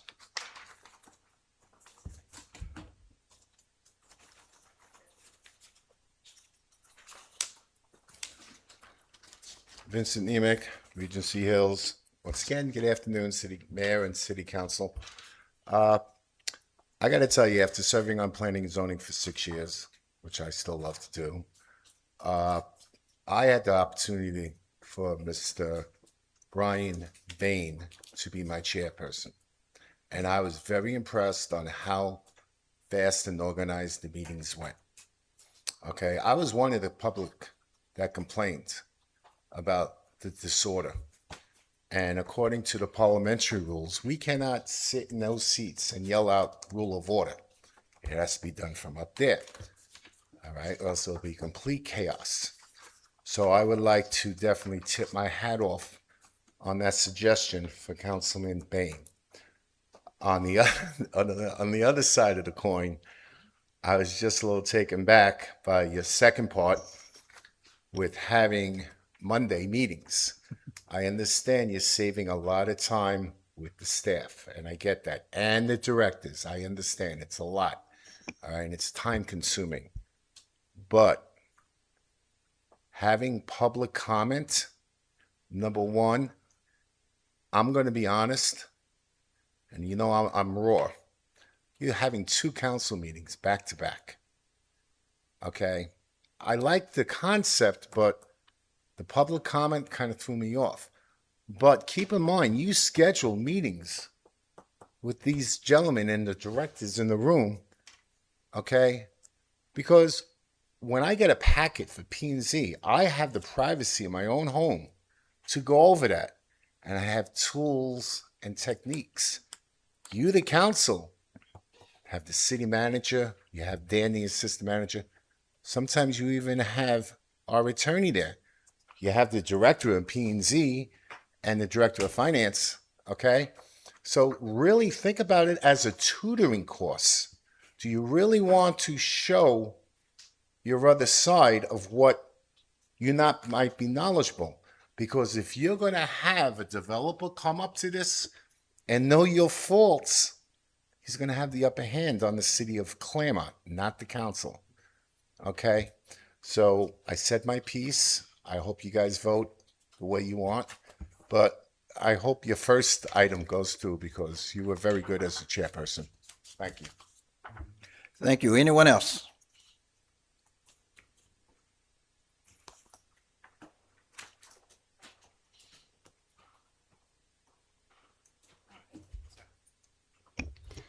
Hello, Anna Sinclair, 575 West Mineola. I like this. I think that sometimes with meetings, they can get a little bit disorganized. With some items, I understand that you need kind of a certain level of chaos to actually talk everything through. With most items, though, I think that having something like this is crucially important to keeping the meetings brief. I appreciate that. My only suggestion, and I don't know if it would be part of this, in addition to the enforcement component maybe, would be that perhaps the council gets to ask the question first before public comment. And the reason for that is that sometimes we hear what you ask. You have more information than we do because you have more time to read the packet. And then that might change how I think about a certain thing a little bit. And it might prompt me to ask certain questions when it's my time for public comment. The second reason for doing that is that if you ask for questions first, then we go into public comment, and then we go into statements, you can actually address the concerns that the community has brought to you, and it keeps this interaction humane. You want to make sure that people feel listened to and heard. So regardless, I appreciate this, and thank you very much, Councilmember Bain, for this. I am in full support. Thank you. Anyone else? Anyone else in the chamber? Seeing no one else in the chamber, anyone online? No one online, so I close public comment. Bring it back to the chair, council. I like the idea of 1A where you're talking about taking turns and giving our time limit. So I'm in total agreement with that. Far as is the gender review, I'm not in agreement with that because that's 2 council meetings. And it's our time to, how I call it, is being tutored. And when I had to be tutored in some of my previous subjects in college, I wouldn't want anybody watching. And that's how I feel. This is me being tutored by the experts on the different areas. And so I don't want that to be seen for everyone. That's my opinion. So I'm a no on that. Okay. Mr. Peterson. I think it's a great idea, 1A. I think but the problem that I think one of the gentlemen from the public said is, who's going to be policing it? What do you do? I mean, if it's constantly that you can then say, okay, you can go, then what have we accomplished? If you can have another 3 minutes, you can have another half hour. We can go off on a tangent over there if you feel like going to that. Let's talk about ceiling lights as opposed to garage. Yeah, let's talk. What's happening, I think, is that it's the tangents that we really have to worry about. But I mean, I think this is a great step forward, as opposed to everybody, complaining. Now at least somebody's doing, which is an important part. So, I'm in agreement with that. Thank you. I'm sorry, Miss Strange. You are there. Miss Strange. Oh, we got to go in order? Yeah, I'm here. I'm sorry. Thank you. I forgot.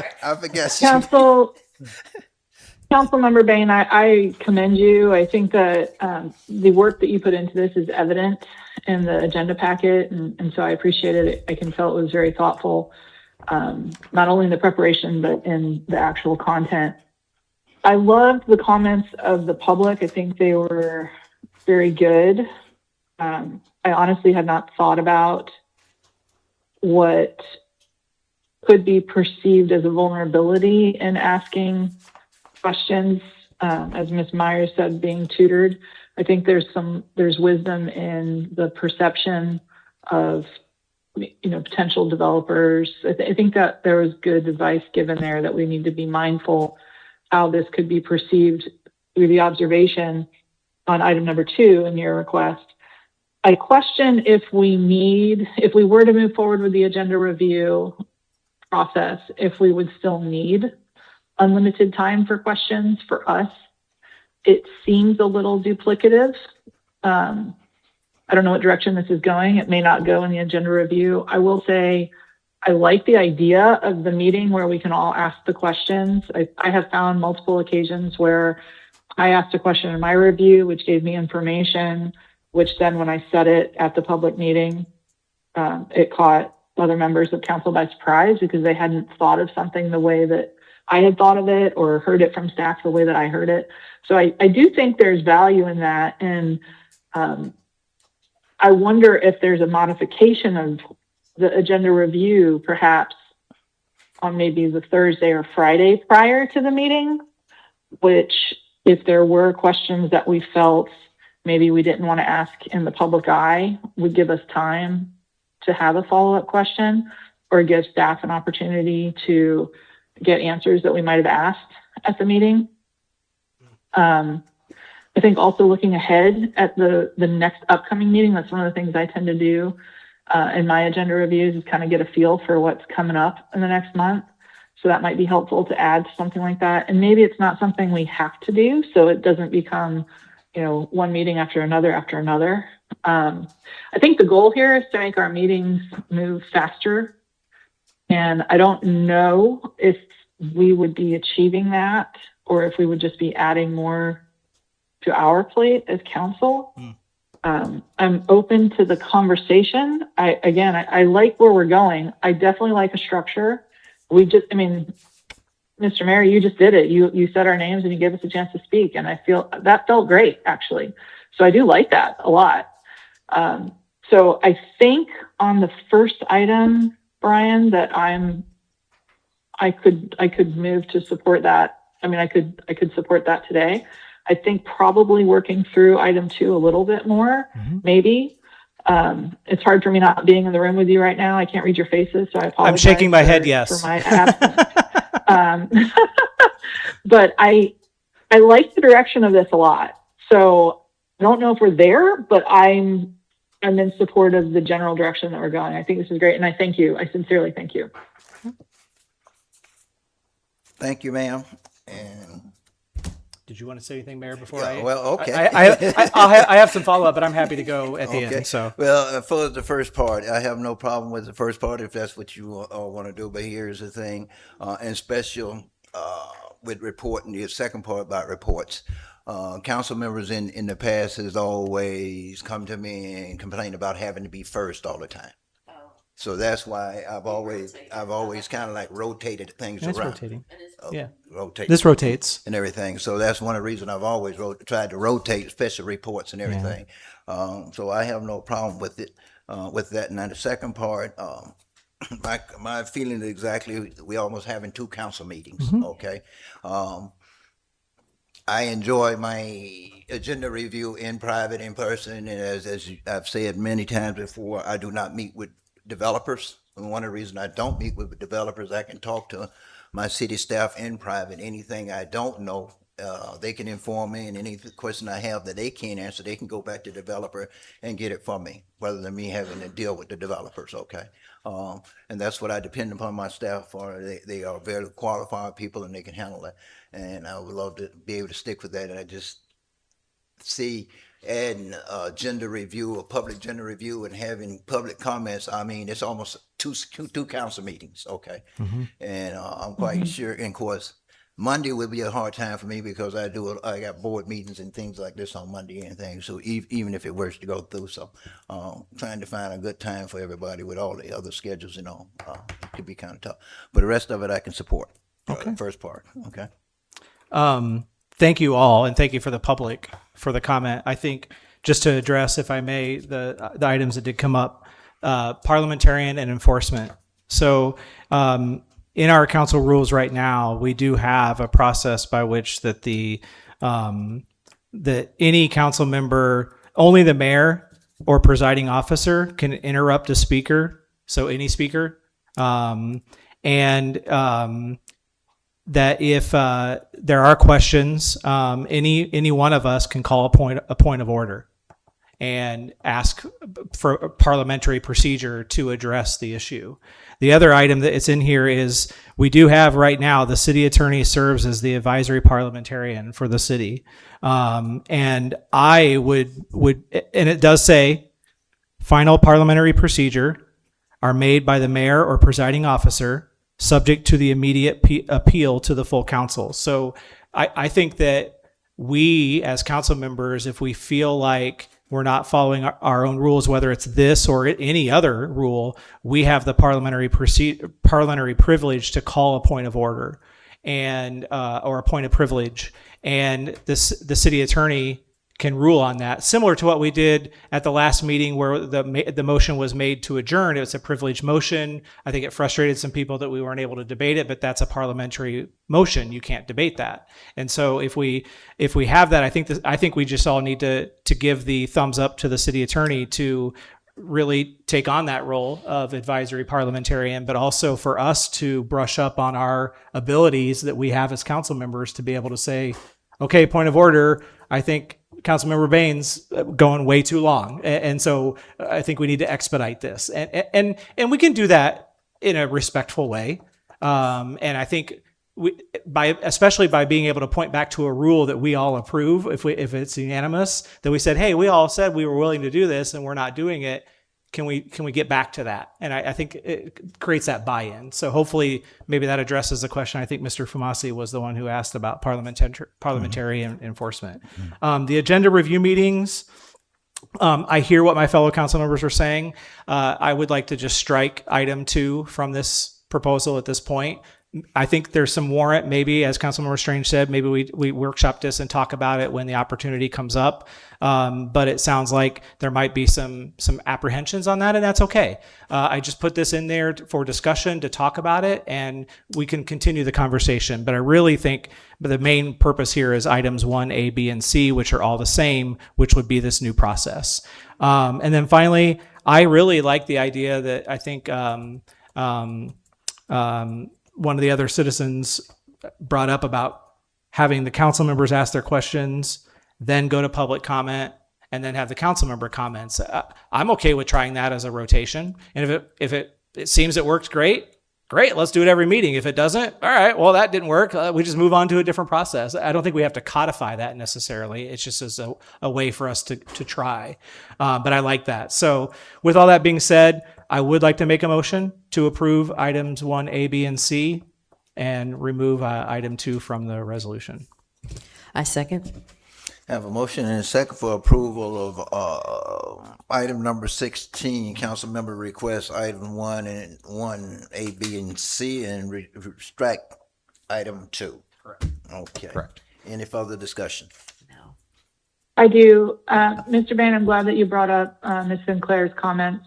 I actually really like that idea. I don't know how, if we don't codify it, how we do that, but I actually think that would be very good if it's something we would like to consider. And related to that, and Mr. Wall, please correct me if I'm wrong, but I think if we had an item, if we open up the public comment after a motion is made, please correct me, but I think if the motion is to table the item, that we would not need to move forward with public comment. So the motion before the public comment might procedurally be helpful.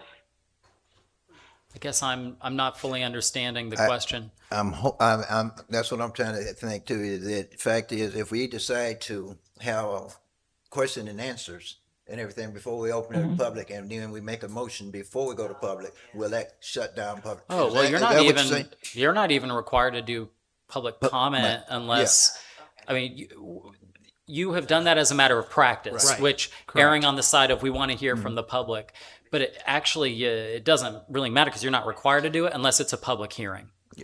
Or someone makes it known that they want to speak. But I mean, without that. Ms. Strange, if I'm not mistaken, I think she's concerned with the fact that if we make a motion before public comments, do that close public comment out before allow them? It depends on if you want to entertain it or not. Okay. If it's a public hearing, you have to have public comment. But if it's not a public hearing, you don't. Okay. Well, and if let's say we were tabling an item to a later date, would we then need to open it up and go through that process? No, not usually. I mean, for that matter, we don't even actually have to read resolutions when you take up resolutions if you're going to table them. Okay. For example, I mean, there's things we do in an abundance of caution, but that's not strictly necessary. Well, So I then don't maybe think we there's should no keep problem it- with table with an item that's tabled, but then we on another agenda item and we discussing it here, and like actually we somewhat did tonight. We tried to make a motion before we actually open up public comment. Well, maybe we should just keep it so the public can make their comment first, and then we can go. No? We just have to remember. No, well, actually, Mayor, it's kind of like the city manager has discretion without any public comment to show up here and take something off the agenda. Right. That's not the point of public comment is to inform the actual decisions you make, like affirmative action. So on procedural stuff, I'm not concerned.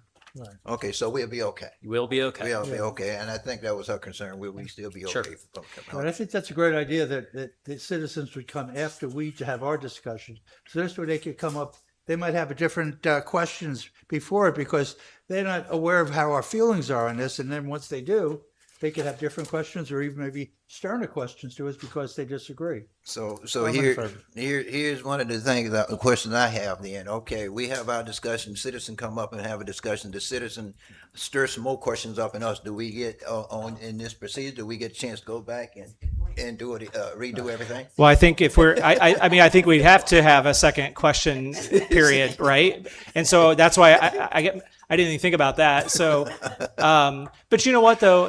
Mr. City Attorney, does anything preclude us from, with the spirit of what we're approving here, in the intent of what we're approving, if we wanted to try a meeting where we started with the rotation of council member questions, then went to public comment, and then came back, and if we see that by doing so we create a need for a second round of questioning before we get to statements, we then know we have to alter our rules. Sure. But rather than codifying it that way and having to do that every single time, if we don't know that we want to do it that way right now, can we try it Yes, and see? And if it does, we can go back and add it. absolutely. Okay. Then I think that'd be an approach I would want to try, just to see if we can. Okay. So just as written currently for now. We calling for a vote? We have Yeah, a first and a as approved, 1A, B, and C as written, and then with the expectation that we will try at a meeting to go with the council questions first, then public comments, then council statements, and if that continues to work, we'll codify that. If not, then we'll go back to how we do it right now, but just still with this new rotation. Okay. So there's a motion And and a second, Yes. and everybody understand the motion. Yes, So sir. if there's no further discussion, you okay, Ms. Strange? I'm great. This is wonderful. All right. All in favor, let it be known by saying aye. Aye. Aye. All opposed? Aye. And the chair vote aye as well. Motion carries 5-0. You don't need a break, right? Let's go to item number 17, resolution number 2026-021RR. A resolution of the City Council of the City of Clermont, Lake County, Florida, granting a conditional use permit to allow for a veterinary clinic to operate within a planned unit development with C1 light commercial zoning district uses, providing for conflict, severability, administrative correction of scrivener's error, publication, and an effective date. Yes, ma'am. Good afternoon, Mayor, City Council members, and guests. Justine Day with Development Services. City Vet, on behalf of the applicant, is requesting a conditional use permit to allow for a veterinary clinic to operate on a property that is currently undergoing site review. The property is located at the southeast corner of South US Highway 27 and Citrus Tower Boulevard intersection within the Governor's Lake Commerce Center planned unit development. The applicant is proposing to build out a new animal clinic within the future multi-tenant shell building. The clinic will operate entirely indoors and offer services such as checkups, diagnoses, dental care, and minor surgery to small animals. No overnight boarding or the treatment of large animals such as livestock will be provided. Business hours will be Monday through Friday from 7 a.m. to 6 p.m. and Saturday from 8 a.m. to 2 p.m. The clinic will be preparing a waste management plan that includes an internal pet relief area. In the future, they may add an outdoor relief area with a monitored waste station. The property is governed by ordinance number 2020-24, which allows for mixed-use development with C1 light commercial uses. The veterinary clinic may be comparable to retail or medical office use within this district due to the services being offered. Additionally, the parcel is situated between commercial development on the north, south, and west sides of the parcel, while Lake Felter provides a buffer on the east side. The nearest residential use is approximately 1,100 feet away across South US Highway 27, and the nearest veterinary clinic is approximately 1.5 miles away south of Heartwood Marsh Road. Based on the site's location and surrounding uses, staff finds the proposed use compatible with the district and would not be more obnoxious than existing permitted uses. When evaluating a request for a conditional use permit, Section 101-212 of the Land Development Code outlines specific development standards that are required to be met. Staff has reviewed the application and finds the proposed use can meet general criteria for approval and will not be detrimental to the health, safety, and welfare of the surrounding community. The Planning and Zoning Commission recommended approval 5-0 of resolution number 2026-021 as presented. Staff recommends approval of resolution number 2026-021R. This concludes staff presentation. Thank you, ma'am. This is a public hearing. Anyone in the chamber wish to address this item may come to the microphone and state your name and address and have 3 minutes.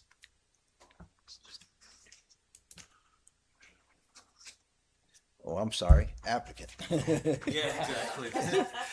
Good afternoon, Mr. Mayor and Yes. members of the council. Yes, my name is Jim Graham. I am with City Vet. I am City Vet's Vice President of Real Estate, and I'm happy to address any questions or anything you might have. So, thank you very much. Thank you, sir. Again, this is a public hearing. Anyone in the public wish to address this item may come to the microphone and state your name and address and have 3 minutes. Anyone in the chamber which address this item may come to the microphone and state your name and address and have 3 minutes. Seeing no one, I close public comment for chamber. Anyone online, close public comments altogether, and bring it back to council. What say? We're gonna start with Ms. Strange then? Thank you. Yeah, my questions are, I think, for the city attorney.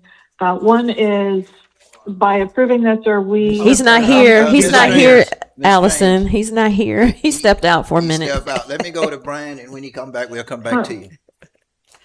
Okay. Okay, please, Brian. Thank you, Mayor. I just have one question that is unrelated necessarily to approval, but out of curiosity, with regard to staffing, what does staffing look like here, and do you bring staff in with this company, or do you hire from within, or how does that work? Great question, Councilman. I'll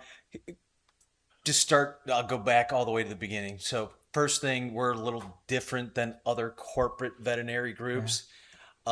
Each one of our clinics is a partnership between our corporation and a local veterinarian. Okay.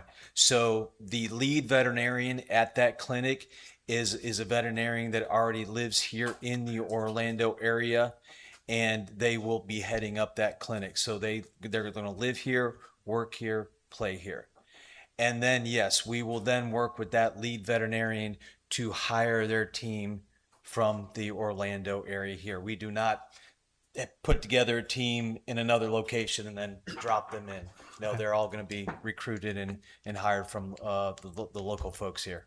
And as the size of this, what type of staffing Great question. do you typically see? Forgot that part. Yeah, no worries. Yeah, normally I think early on we'll start with maybe 7 to 8 total staff, and as we probably through our 3-year ramp up, we'll probably have anywhere from 15 to 20 staff. Okay.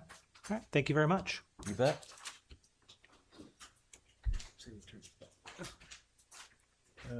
Mr. All Rogers right. came back in. Mr. Ward's back in the room. Miss Strange, go ahead, please, ma'am.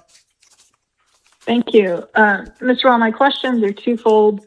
The first is going to be the 10,000 foot view, which is, why is this before us? Is it because the veterinary clinic requires a CUP? That could be the answer.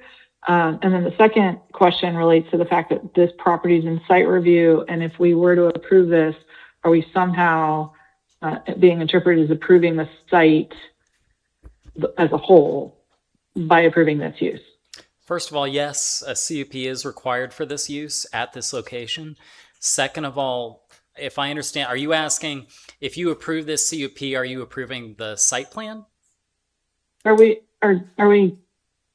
yeah, I mean, are we kind of approving it by approving the CUP? No, I mean, we can argue about whether or not you can factor in your review of the site plan for the purposes of CUP approval. I mean, it's currently kind of in the criteria, but no, the site plan is not before you today, and it won't be. Well, and that's what it's related to. The packet refers to, it's in the end cap and the location of it, and I'm just not sure. I'm questioning if this is putting the cart before the horse, or if it's okay. Are we basically saying for this property, we're okay if there's a veterinary clinic on it? Yeah, that is what you're saying. Okay. If That's you all I approve have. it, yeah.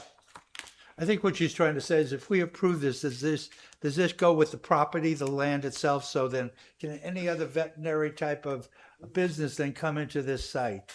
Or is this just for this particular one here? Right now, it's just this one, on this site right now, it's just the veterinary clinic. I guess, I'm assuming he owned it all, but. I don't see it tied to I'm gonna jump a ahead, I'm particular owner, so it's going to be allowed on this site if you approve it. Okay. You okay, Ms. Strange? Yeah, if you look at, in the packet, the drawing that's provided, if you just look at the staff, probably the easiest place to look at it is the staff report. The first page shows the entire parcel, but then the second page on the staff report shows the specific location of the veterinary clinic. And I just want to be clear that because we don't have the site plan before us, what we're saying is the yellow dotted entire parcel has, I don't see how we can do anything but approve that the yellow dotted entire parcel can have a veterinary clinic on it, that we can't approve the red parcel on page 2 because we haven't approved the site plan. That particular piece of property doesn't exist yet. I see what you're asking. Let me just look at this a little. Well, let me ask staff. I mean, are the other things shown on here approved yet, or? Oh, this is red fork. Yeah, the other uses are permitted outright, and technically that red spot is not a parcel at this moment. So we were referring to the whole larger parcel to have. Because we don't know how it's going to necessarily be laid out. Right. This is a conceptual plan that has not been site reviewed. Right. It's going to be one of multiple uses on the property. Correct. Yeah. Yes. Okay. Does that answer your question, Ms. Strange? Well, I'm going to make my decision today, presuming that if I vote yes on this, that the yellow dotted parcel can have a veterinary clinic on it, not that I'm approving the red parcel on page 2. Correct. Is that correct. accurate? Yeah, that is correct. Okay. We okay? Yes. All right. Thank you. Ms. Myers. I'm good. I'm ready to approve it, truthfully. Okay. Mr. Peterson. I mean, I'm looking at this one thing on page 321. So is there like a restaurant going to be proposed in? Is that what Wild Pork is, or is that part of the veterinary program? No, that is not. That would be another retailer. Where I live in Texas, there's a Wild Fork there. Wild Fork is actually more of a specialty grocery store, meat market. Oh, okay. So yeah, providing very high-end meats, fish, poultry, other things like that. You'd be amazed what you can find in there. Yes, Oh, okay. I shop there quite regularly. Very good. Oh, okay. Basically, it's gonna be, you got room for 3 different outlet stores and everything there. Is what's being laid out there. That's what's going on. Any other question, Mr. Peterson? Nope. I have no, well, I think you addressed that. My question was about the jobs and staffing, what Mr. Bain already questioned that, but you said hopefully in a year, 15 to 20 staff jobs. How many of those reserved for area of people here in Clermont? I know you earlier said you got veterinarians in Orlando that you will be. No, I mean, they will definitely be hired from the local community here. Absolutely. Yes, sir. And the 15 to 20, is that just a veterinary clinic? You see additional jobs when you finish, if you finish developing the other 3? Okay, so I'm not the developer. Yeah. We're just got the vet. Okay. We're just gonna lease. We're actually leasing space in this building from the group that's developing it. So yeah, their site plan and all that will hopefully get approved later. Yeah. So we're rooting for that. Stay in your lane, huh? Exactly. So, but no, we are growing here in the overall Orlando area. We now have a clinic open in Lake Nona. We have one open in Castleberry, and we're now under construction on one clinic further south on Highway 27 in Davenport. Okay. And hopefully, this gets passed, and this will be our 4th clinic here in the Orlando area. So we've got a lot of good doctors in this area, and we think it's a great place to be. I just always look to hopefully have some jobs for my residents here. Yes, in the there community. will definitely be jobs, and I can assure you that the $500,000 or so that we put into our build out will be done by a lot of local contractors as well. Thank you. I'm okay. Anyone else? Entertain a motion. I'll move to approve resolution number 2026-021R. I second. Have a motion and a second for approval of item number 17, resolution number 2026-021R. Any further discussion? No. Hearing none, all in favor, let it be known by saying aye. Aye. All opposed? Aye. And the chair vote aye as well. Citizen request, number 18.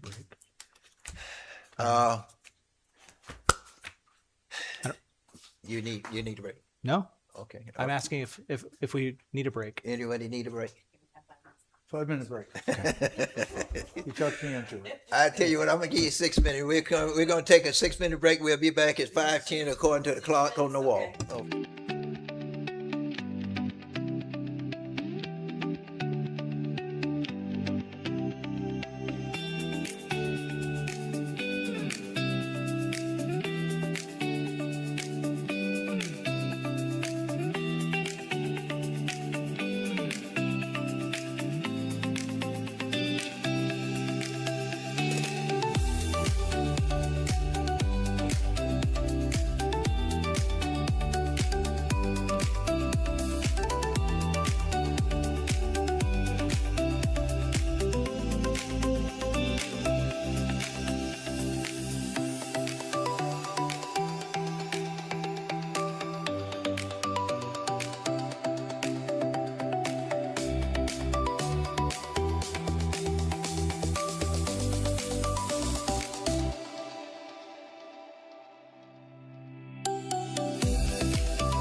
If I can get everyone to take the seats.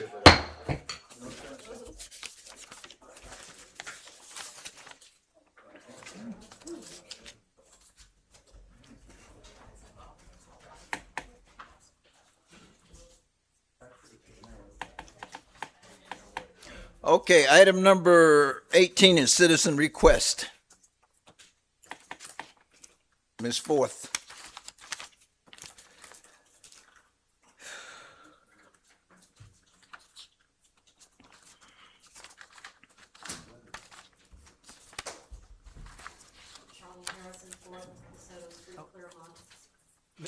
Ms. Charlene, can you turn that microphone on, please? Just push the button there. Right. Yeah, I see it, the red. Charlene Harrison, 4th DeSoto Street, Clermont. You have in your packets everything. I'm not going to show all of that to the interest of time today. And the reason why I'm here, and for the people that are watching and whatever, that this was a report on the R3 residential district in the historic downtown, our decline and loss of quality of life. There is no one that can speak any more about that than I can in this room today, except for Tim Murray, who he's been in here as long as I have. And the shame of this is I shouldn't even be down here today. I have bigger fish to fry and a husband that I don't know how much time he has. But I did this because this is what my husband wanted. And I'm going to carry out what he started, and I'm going to finish it. And I need Mr. Wall to pay attention here today, because I'm going to fire the shot over the bow of the boat that we're going to go into litigation if this doesn't get done. And I mean that, sir. We've got a lot of people in the neighborhood, and we've had enough. We are losing our town in the downtown historic district. It doesn't matter. And if this is up, I'm going to show you something that maybe I didn't turn in, and I'm going to put it here today. You want to put that up there and leave it? You can, Wayne, just go ahead and move them to where there's a single piece of paper all the way down. You see that date on 2021? That's when I came in here and did this same exact thing that I'm doing today. Do you know what y'all did? Zero, a big fat zero at the city. Now, I know we didn't have some of the same staff. We had some people here, nothing, and I mean nothing was done. So let's go. The decline and the loss of quality of life in our neighborhoods. It is hurting even the value of our houses. There is nothing but a party going on down here. We've got alcohol going on. We've got drugs. We've had arrests. We've got speeding. We have everything. This was a nice, beautiful place to live. And you see this? This I took from the collection at our house, which is my husband's grandparents' home. And I would like to say a little sidebar about that. I saw this place when I was in elementary school with my daddy, who we came out to the old Blue Goose packing plant. And my dad, with R.C. Stevens Construction out of Orlando, they did renovations on packing houses and packing plants. And we went down this street, and little could I know that I would marry a guy that I paid no attention to in high school and would live in his grandparents' house that I thought was cool, this little cottage house. And my daddy would take us down after we were there on Saturday to the lake to go swimming. And I saw this place. And I thought, this is really cool, because I grew up in a big antebellum, wrap-around two-story house in Turkey Lake that what y'all know is behind Valencia College, in the woods, in the country, with our orange groves surrounded. And little could I know that the orange groves I was involved in was be my family. And now here we are. And I want to read you something that's in this book that the South Lake Animal League did, and then this is going to be quick. Clermont. It's a beautiful town with its lakes, hills, and beauty all around. Fishing is great and water sports fun. There's things here to enjoy by everyone. It has nice churches, good schools, clean water, and clean air. I don't think there's a better place to live anywhere. So whether you've come to visit or come to stay, this is the gem of the hills. Let's all keep it that way. I want that logo gone about this choice of champions. This is not and was, and everybody has taken away everything that is my husband's family's heritage. Been here since 1801. Came here as the settlers, and this is Gem of the Hills. That's just the way it is. And now you've seen the proof that I've been in here. So public understands, but I'm going to show you guys this. You didn't have this, and now Mr. Waugh, you will. This is the clerk copy. The intent under this 122-181, I'll just show you that. You'll see that's under Clermont's Code of Ordinances, is about the purpose of the R3 district. And I'll read to the bottom, not in direct conflict with the residential usage and which do not generate traffic as such a nature as to require industrial or commercial zoning. Did you hear that? That means you can't do all this crap in the CBD and send your problems down there into our R3 residential neighborhood. And that's the whole square from 50 down to East Avenue, up Osceola, and all the way down to 12th Street. Y'all envision that square that we're sitting in here tonight.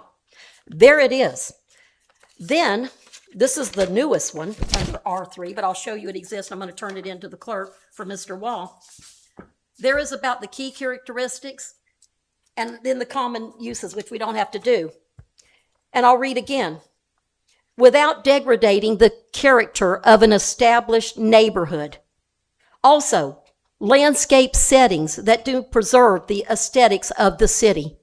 We've not done any of that in this R3. In fact, we've not done a darn thing in this R3, unless we scream. So now, Mr. Waugh, you can see, and what I'm telling you is, you've sent your traffic, you've sent your loud music, you've sent the parties, you've sent racing, running stop signs, all into our neighborhood. So you have shoved these activities in this CBD to our residential. So now you have degraded it, loss of quality of life. And that's why we're talking about litigating this, because Mr. Wall, this will not be about making you compelling the city in order to go do these things. This is because you're going to pay for what you did to all of us, meaning I know you're sitting there as the attorney. Manzares was here and did nothing. And you can't do that. You have hurt our safety. You have put us in safety, whatever. So there you go. Now the housing. What has happened now? We're losing some of our neighbors because they can't stand it. And here's what's happening. In the housing, they then leave and the investors are picking them up. They're now renting them out with 5 people in 5 different bedrooms and 5 different cars that are all on the street. And it looks like the hood and bad trailer trash. So I've covered black, white, pink, purple, whatever you want to cover. All of it. It's bad. Really, really bad. And when we don't have ownership, then there you go again. And this was a beautiful place that I moved here 35 years ago and laid my eyes on when I was a child. And what it's evolved to is not good, not for the residents. Now we're going to go to street and safety. You guys had a lot of that. And I'll put it up just so the public. There's what goes on in the parking in the neighborhoods.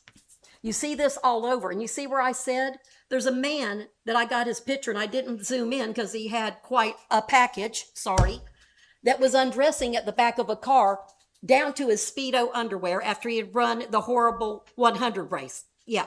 Went over and saw the lady that her 2 daughters are there with a pool on the side of the yard. She wasn't happy. So we see this, that they take over our neighborhoods. The city has no right to send these races and all this stuff into the neighborhoods. So there you go with that. That was the horrible 100. And I remember because Officer Stone was there, and that was such a nice thing. He's such a nice officer. There's what they were doing. They were parking all up in East Avenue. There you see them at the stop sign.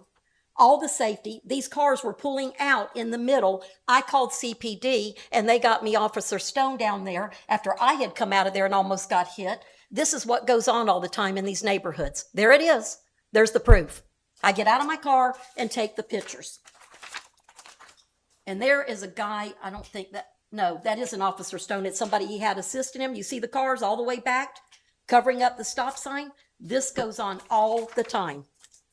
Now, we're going to talk about what just happened, and I'd like a sidebar. I would like to thank the mayor. I would like to thank the city manager, where this is on my street, and right here, which I'm sorry I forgot to do, I've kind of had an 83-day horrible nightmare at my house. There's the X is where the American Legion is. They park all the way from 12th Street and the long way down to 10th by me. And this car has to wait all the way till you get to 10th Street and nobody can move. So now you have made our safety problem, again, Mr. Wall, that my husband talked to you, and he is certified in parking. I know your land use, no disrespect, but you're not. And he tried to tell you about this, and you can't send cars around a string of a block of cars into oncoming traffic. So you have every right now at the city to go down there and get the no parking signs. It doesn't matter who doesn't like it. And what I do know on DeSoto, 10th, and Montrose, there's only one person on each street that didn't like it. None. That's just one. And I don't care. You know, my son wanted to have some things when he was 12 years old, but I didn't let him have firecrackers and matches because he wanted it. But here's the thing. There's the proof right there, Mr. Wall, and I've got the pictures at home that we showed y'all before that my husband started, and I'm here tonight to do this. And this is why you guys, I'm upset. You know Chuck, and you know me. I shouldn't be down here. For 25 years, I've been down here fighting for the residents and doing the city's job. And I'm going to add it up to our city manager stuff, and I'm going to turn the bill in and see what it is. No disrespect again, Chandra. I only brought that up about just paychecks and stuff and about whatever. No, this is the residents that paid their taxes, and by darn, they deserve to have their zoning. And we don't deserve that right there. Now I've got a husband, and I've got one that's over there that I don't want to divulge her thing. She's been fighting 4-stage cancer, breast cancer, for 2 years. She doesn't know when she's going to get home. She doesn't know when these roads are going to be blocked up. What? And we got another one down there that had quadruple bypass, didn't go well. He's ended up in the ER twice with the ambulance coming down there. What are you supposed to do? So this is wrong, guys. Y'all know that. And I'll expect some things when we're over with it. So we're going to do this quick. Now we're going to go down to the safety streets and parking signs. I witnessed this with my own eyes. There that is in front of the Clermont Brewing Company. Speeding down the street. This girl was drunk on top of it all. She had met our officers earlier in the day. And then when she hit the other car, there's people that did nothing but come down here to our party life, and they got into it. And you see how they knocked their car up over on the sidewalk? What if there was a baby and a mom in a stroller, which I've watched repeatedly? So there you go with that. There it is. Look at all of this they did to another car before they hit that one, which the city doesn't want anybody to see. Now we're going to go to, and I've talked to the chief, and this needs to get handled, and I'll talk about the officers. Our officers don't need to spend their good time down here being parking enforcement. We need to get parking enforcement, okay?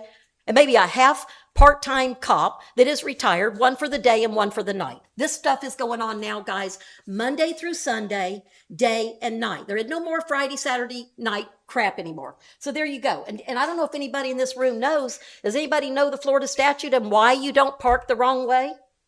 Because when you pull out, you park and you go straight into oncoming traffic. The Florida statute had a reason. It's called the Florida Uniform Traffic Law, Mr. Wall. And so is the one that my husband told you about, that long parking. Got it? Okay.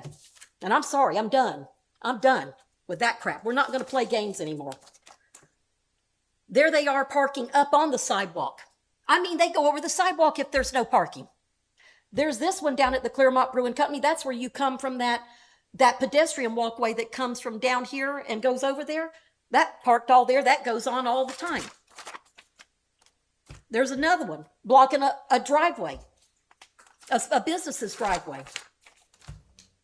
Commercial vehicles are out there. There's parked on the parkway.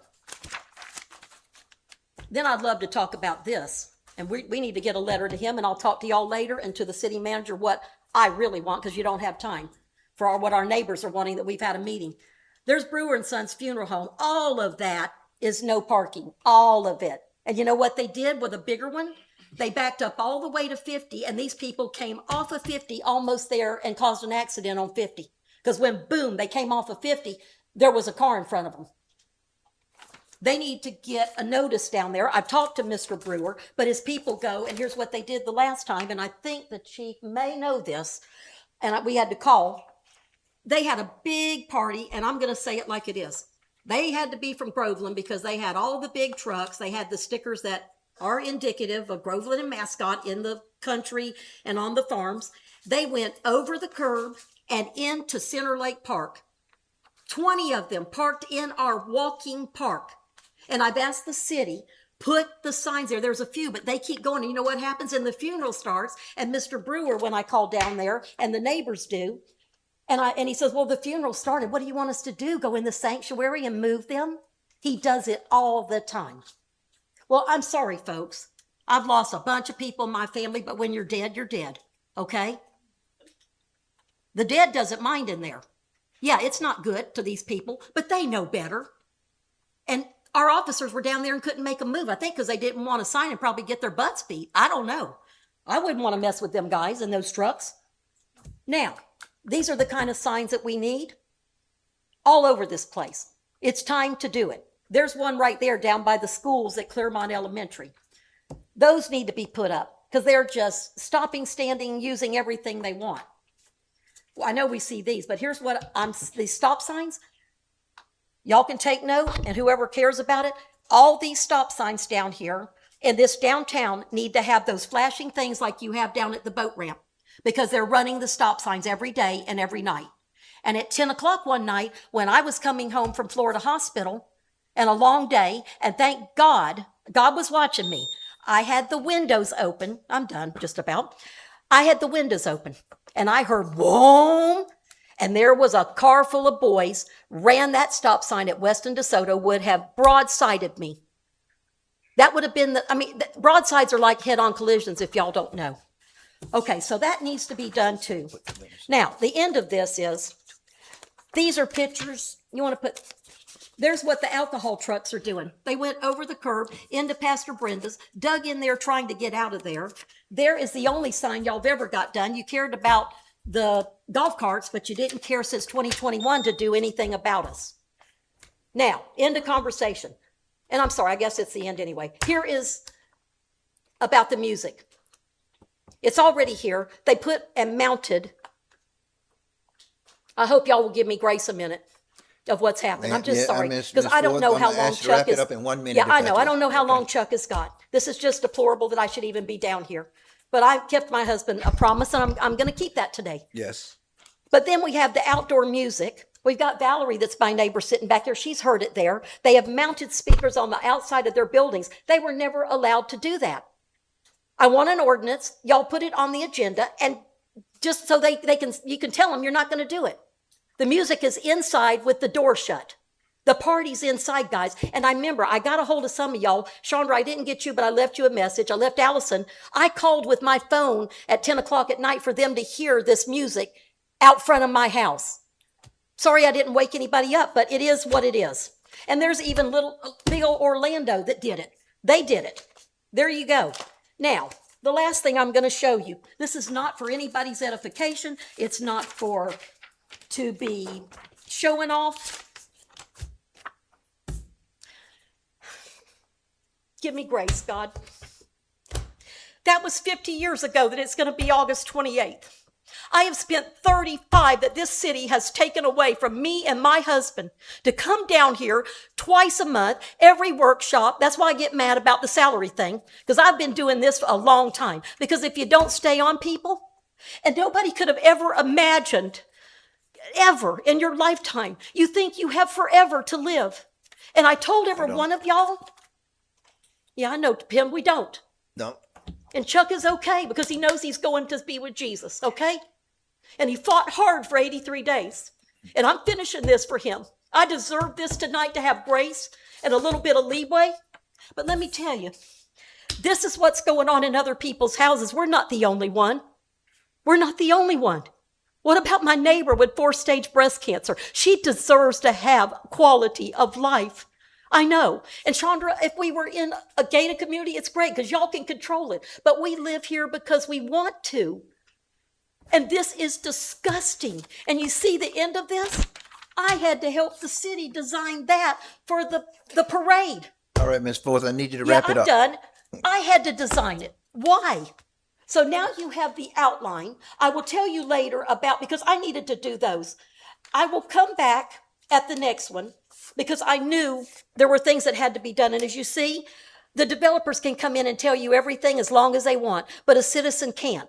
I'm going to come back and finish the historic preservation and the recognition of Mineola. Those things are really, really important to me and my husband's family. And Tim, I'd like you to take that up about the signs at the lake. You've been here a lifetime. But guys, this is wrong. Yes, ma'am. Nobody has to live like this. Nobody. I mean, it's just deplorable. And yeah, I'm done. Thank you, ma'am. I'm done. I'm going to pick this stuff up. Now, all of this that I have, and for the clerk, you guys have it all. I don't know if you want another set. And the You two have that- everything? Yeah, the everything? two that you didn't have, I'm going to give this to you to pass down. And you need to make sure that Mr. Wall gets a copy of this. And no, I won't entertain anything. I'm going home to be with my husband. Excuse me. Thank you, ma'am. Oh, here's the one of us. I put an X on it because I know you have to turn it in if I show it, or nobody can try to do something with it.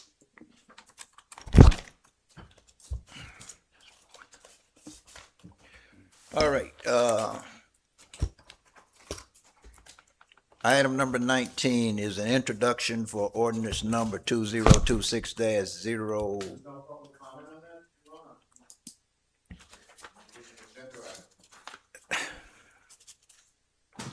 We can do public comments. There you go.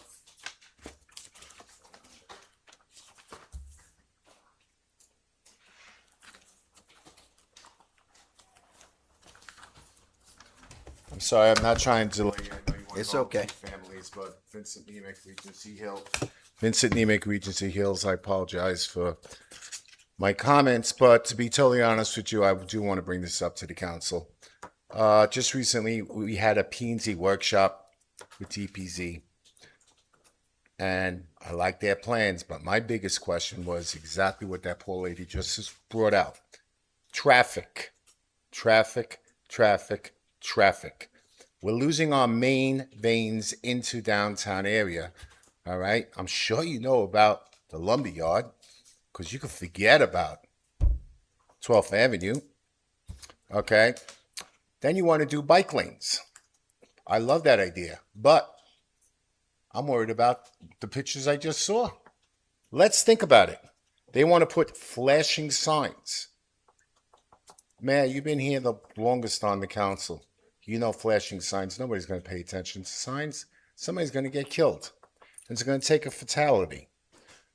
All right? But what was really shocking to me was with all this money that we're spending on DPZ, how the council could turn around and let the owner of the property of Salt Shack extend their deck going out to the lake. So we could say bye-bye to that beautiful boardwalk that was going to bring people down here. So on that note, just keep in mind what this woman said about traffic. You've been faced with this problem for the longest, Your Honor. Okay? And so has Darren Gray. So has Mr. Boltice. And now he has the torch. Let's see if we could change some of the citizens down there. Thank you and have a blessed day. Thank you. Yes, ma'am.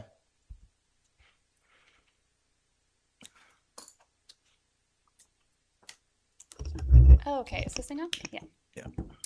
Just practically, a couple things as a downtown resident. Valerie Shuett, 931 West Montrose Street.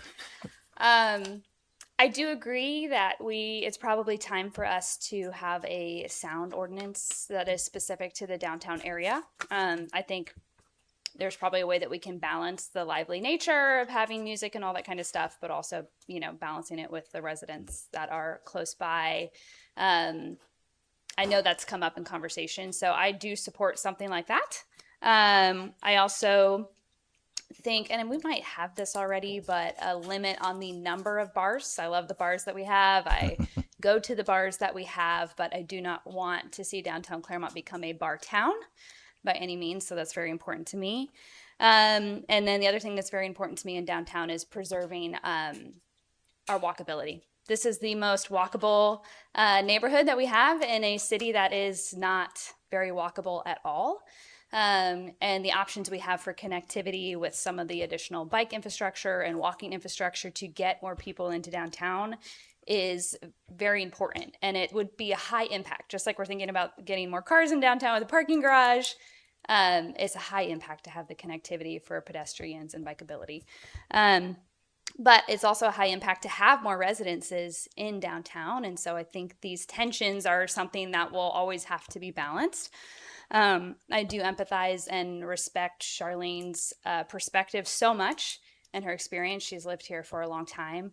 I can't say that as a downtown resident I share all of those feelings or that that has been my experience here. I love living here. I do think that we can balance both preservation and progress. I think it takes a lot of intentionality, and it takes a lot of care, and it's valuable to have merchants and residents and people that are new here and people that have been here for a long time. All those perspectives are valid. But I do think it's important that we fight for the best and we make sure that we're holding both progress and preservation for downtown. So that's what I'll say. Thank you. Anyone else?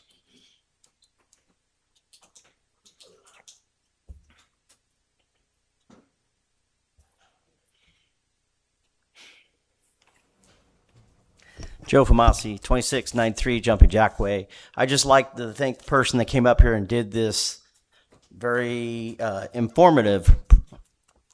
And I feel that she made some good points about what's going on in Clermont. I do see a change in the downtown area.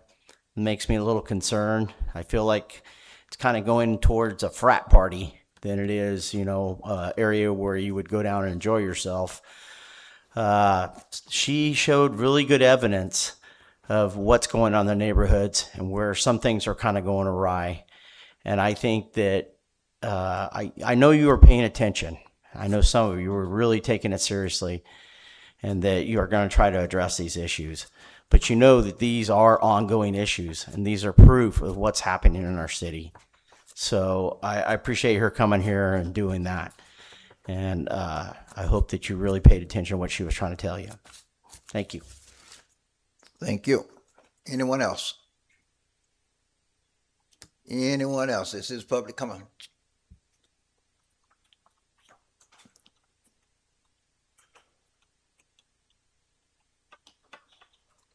Good afternoon, Mayor, Council, City Manager. I'll address a couple of the issues that were raised this afternoon, and I'll tell you what we're doing about it and how we're going about it. I'll tell you, first of all, we're looking for compliance, not through enforcement, but through education.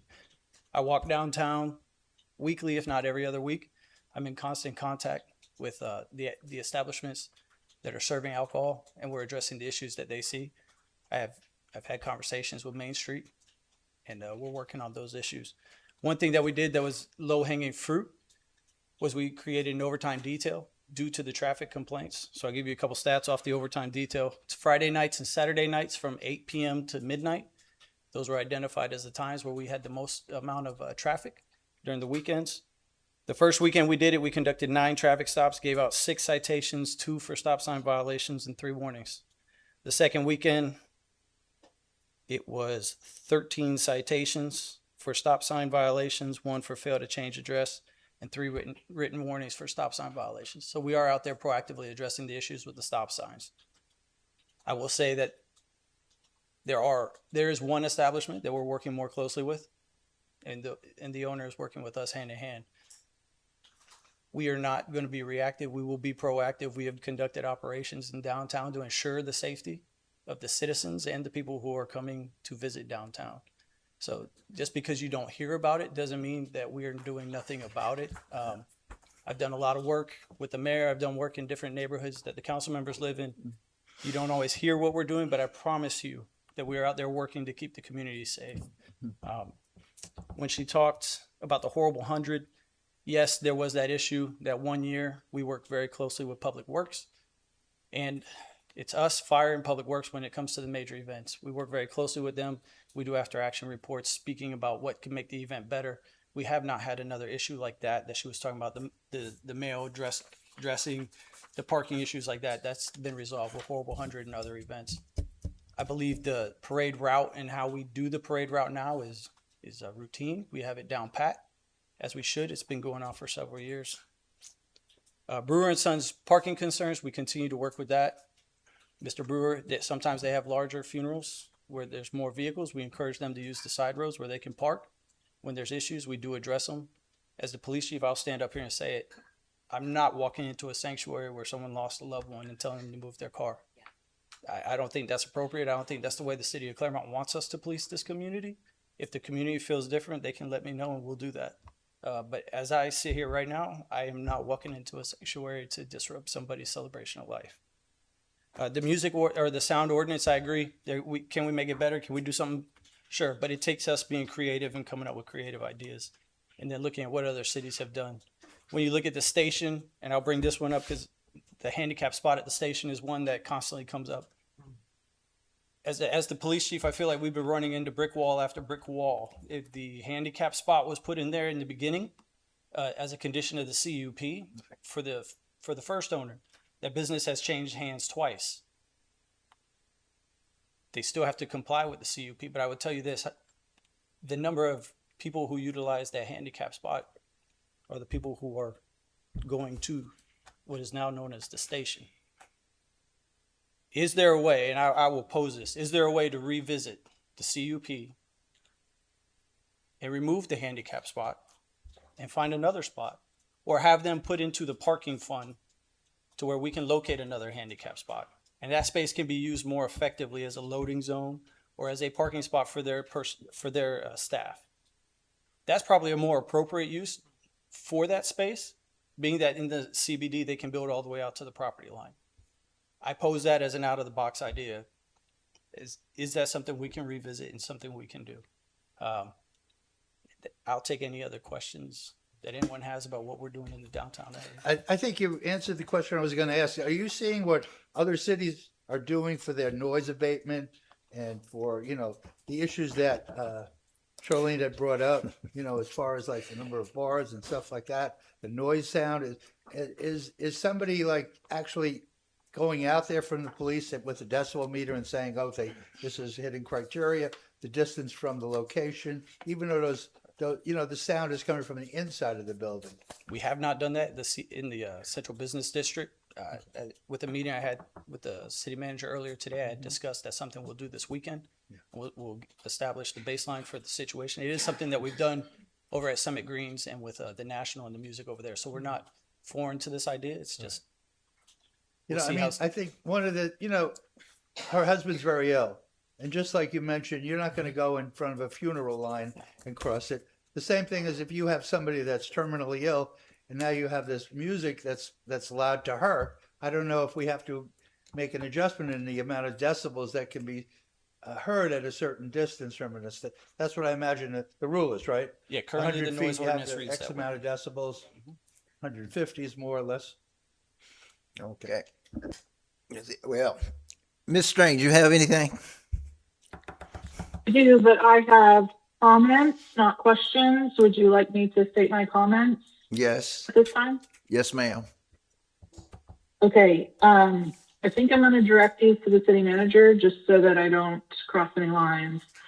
I think the public has brought up a number of issues that continue to be ongoing, and I do in many ways share their frustration.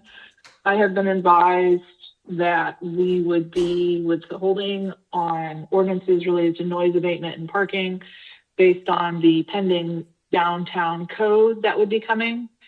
And so my comments relate to my request that the code address these issues and that it not be forgotten as we see that hopefully in the next 30 to 45 days. And I brought up at the workshop the issue of what I understand to be the public perception or misunderstanding about park rangers and the community resource officers.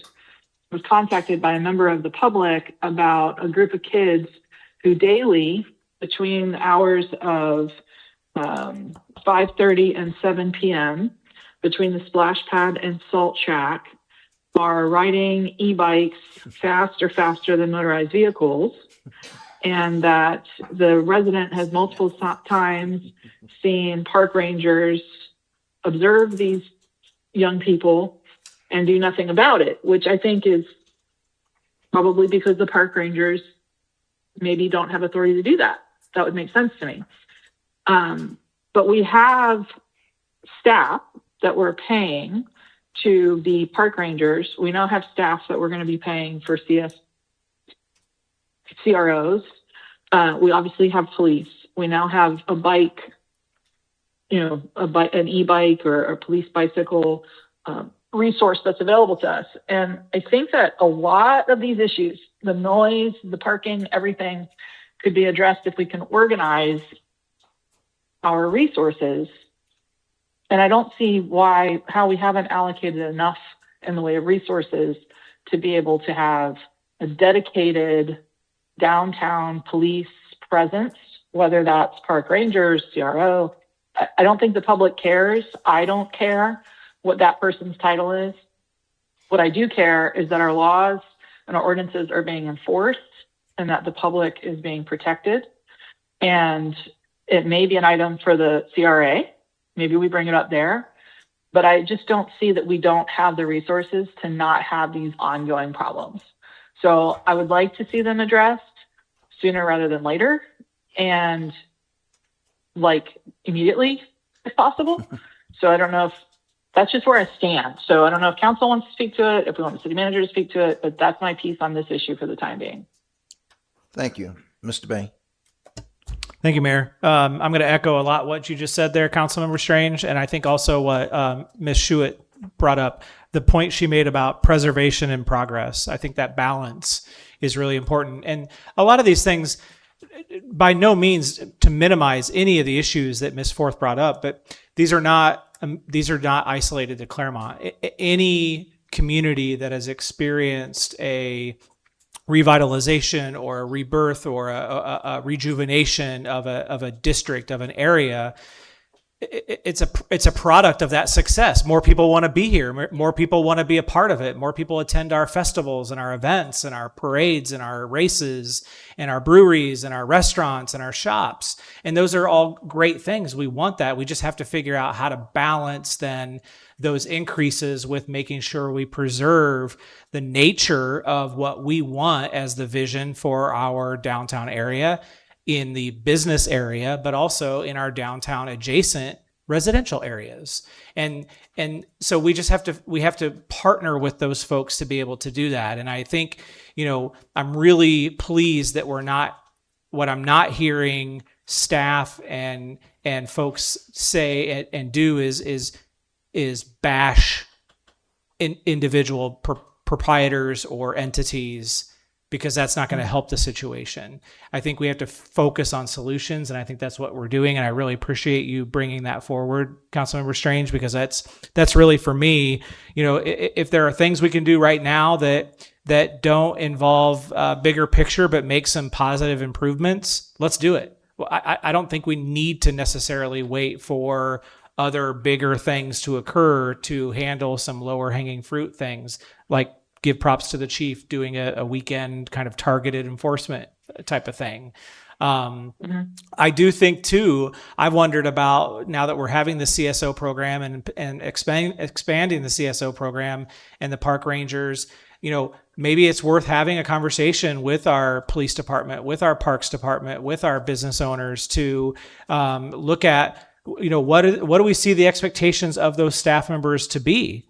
And do we empower our CSOs and or our park rangers to do different types of enforcement activities, or at a bare minimum, call the people who can do the enforcement activities and not just observe and witness things occurring? Because I think, the general public sees someone in a marked vehicle, whether that vehicle is a public services, parks, or police or fire, and they think, hey, that person has responsibility. And when they don't see action taken, even if that's not that person's job, that's a missed opportunity to really be a proactive, or in some cases reactive entity. So I think we have to maybe talk about having, what is the role of these folks and what can they be doing as we mature, as we grow, as we get more successful? Because quite frankly, if we don't start to address some of these things now, it's either going to take one or two routes. It's going to be out of control, or it's going to actually hurt the people who are trying to make and invest in our city leave. And I don't want either one of those things to happen. Yes. Thank you. Ms. Myers. I echo everything that he just said, and we do have to figure this out. Thank you. Yes, sir.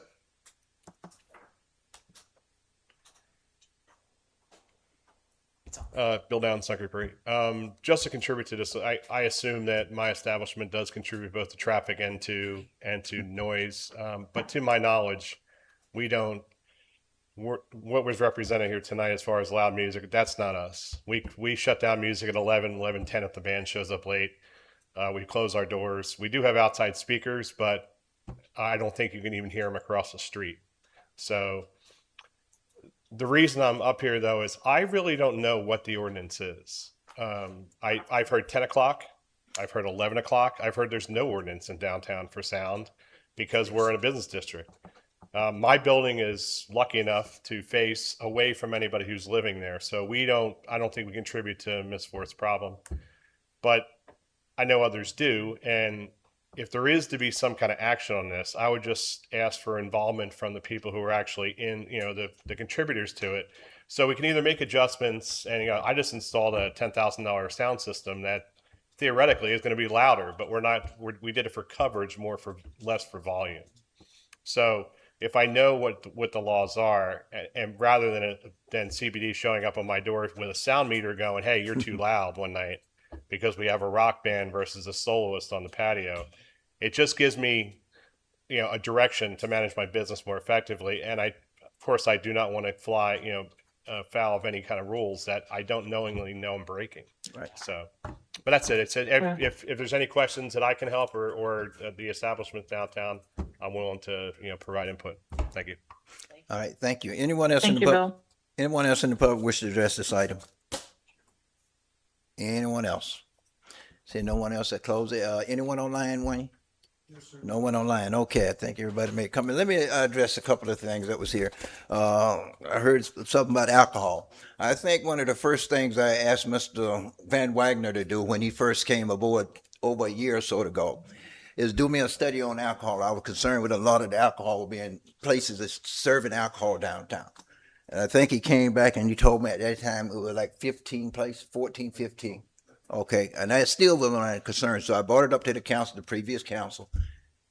It didn't seem to be a concern to the previous council, because according to police reports, we only had like 4 incidents with alcohol, which was 2 more than we had the whole year before at halfway through the year. But it still wasn't a concern. I still have a lot of concern with alcohol. Okay, and I want people to enjoy themselves and everything, but the comments I get all the time is a lot of comments I get is our young people under 21 will not come downtown now because it's too much alcohol being served, and they can't be around the alcohol, and they can't. It's nothing for them to do. And I asked my plea is to the business owner, do something for our young kids because they're the ones spending the most money downtown. Yeah, we come downtown and spend, but I watch our young folks walk down here. I may walk up to a food truck and question paying $30 for a sandwich or so, but they don't have no question about it. Of course, they spending daddy's money, so it doesn't matter. And that's one of the things I've noticed about our downtown. So I always say we need to cater more and more to our younger environment, and we do have. I agree, it's too much alcohol, and I have nothing against those that they want to drink and have fun. But I know the last count we got when you did the survey and everything was over 15 establishments in 2-3 block radius that's serving alcohol. And I think there's been some more come up. And in that study, I don't think we included the American Legion, the Elk Club, not a VFW. None of them was included in that. Okay, at the time. And I know the VFW is, kind of quiet now. The American Legion, they have a good time every night over there. So, and I'm a veteran, so I have no problem with it, and I do visit them every once in a while. For the alcohol, parking on West Avenue, if I'm not mistaken, years and years ago, there used to be parking along West Avenue. I don't know what happened. Some years back during my youth days, I think we used to have some parking along West Avenue for the picture she showed. So if we can do some research and see if that happened, and why can't we park there? Because it is a wide enough street that we can park. I think up on the north end of West Avenue by the Garden Club, we do have some parking on the side. So maybe we need to revisit that. Okay, look at that. Mr. Sun Creek, yes, there is an ordinance out here. The ordinance basically states you can't have any amplified music outside, speakers outside, the downtown ordinance. And you can't have, the ordinance, if I'm not mistaken, our ordinance say no outside amplified music, okay? If I'm not mistaken. If, yeah. and He's got it. You gonna read it to us, Chief? Quiet hours is, Or- go ahead. Mayor, or we Kurt? have put that language in CUPs, but it's not directly in our code. Okay. Our code does address hours related to decibels. Okay. So you're not wrong in the fact that we have had that in CUPs, but it's not in the code. It's not in the code, but we put it in CUPs. We have, yes. Yeah, Not okay. all of them, just few of them. And I think that's what her concern is, outside speakers and everything. We putting speakers outside, which she's come here and complained about before, and we had to go back and readdress that. But quiet hours, if I'm not mistaken, downtown, Monday through, Sunday through Thursday is 10 o'clock, 11 o'clock on Friday and Saturday. It's Okay. actually 9 o'clock, 9 p.m. It drops decibel to 7 a.m. Okay. 7 a.m. So it's not, goes it's back up. 9? 9 to 7 is how the code does address the decibel levels. What about Friday and Saturday? Uh,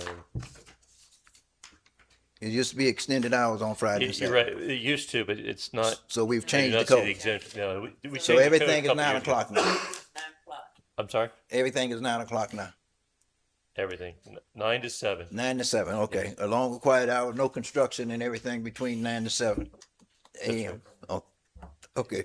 I'm glad to know, I didn't realize the ordinance had changed, but yes, sir, Mr. Walker.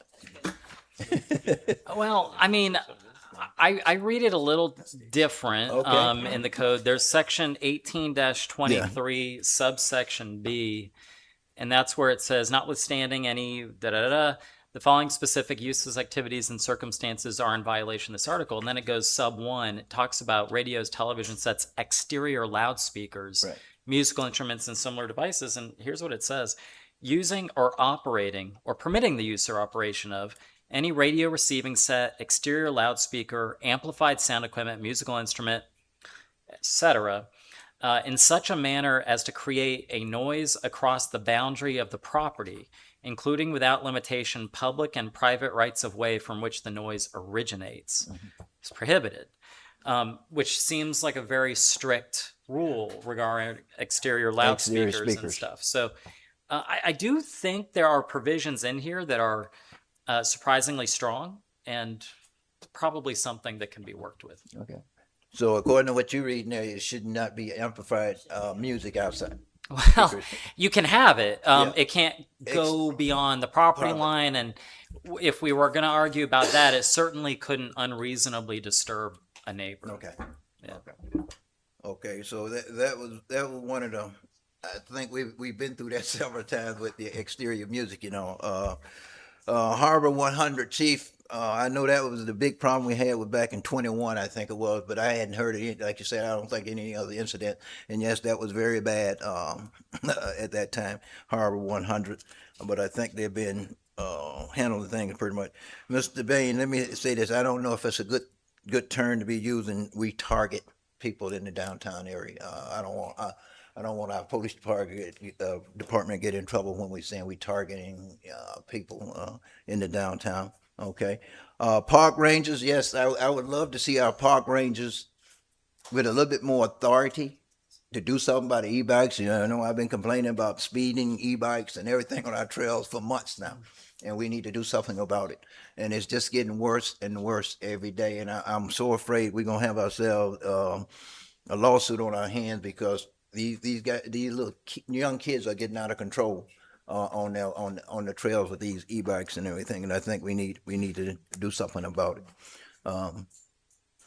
But those the area. I don't think I had anything else. I don't know if we can put a limit. Well, No, we can't. we can't put a limit on bars No. or anything. No, we can, kind of like how you adopted an ordinance that limits self-storage to industrial. Mhm. We can limit bars to certain zonings.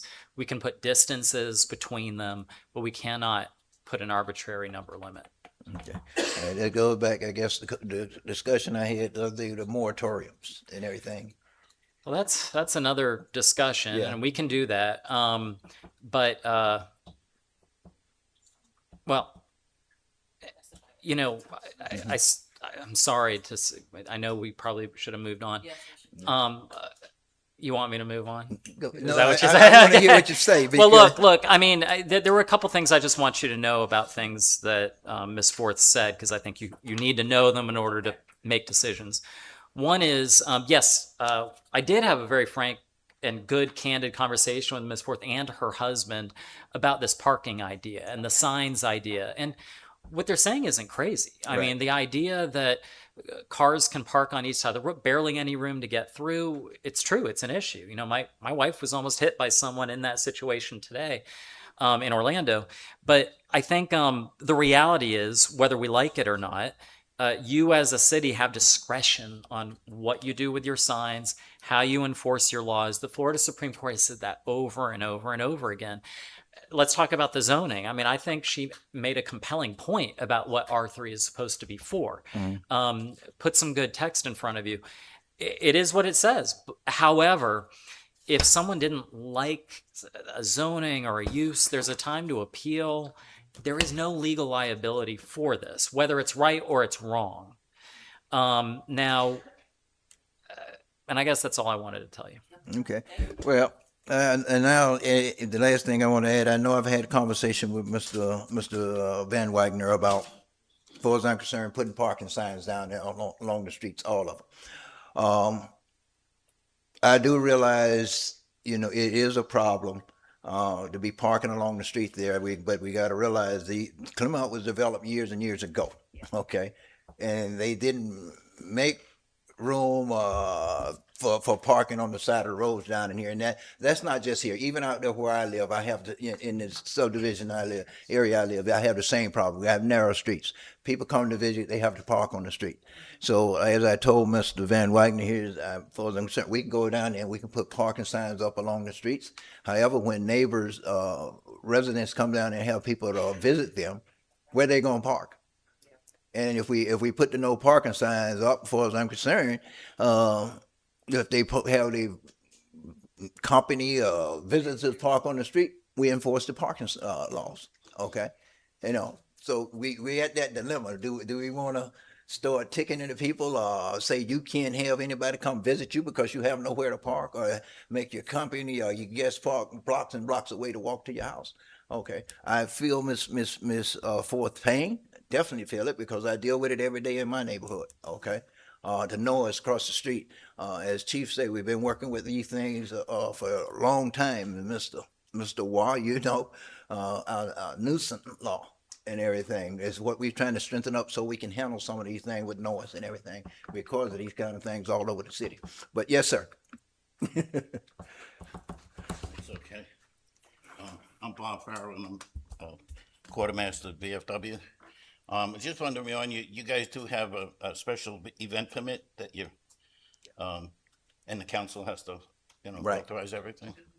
And you'll be getting mine in the near future. Okay. We're looking to close off part of DeSoto Street, just from West Avenue, almost up to 8th Street, but we're not gonna go to 8th Street because there's a dentist and another entity that has to have access all the time.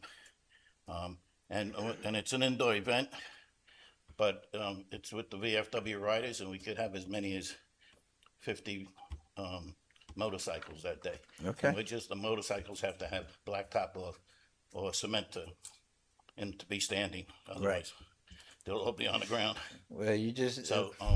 But anyway, I just wanted to let you know that the special event permit does have questions about music and the rest of the stuff.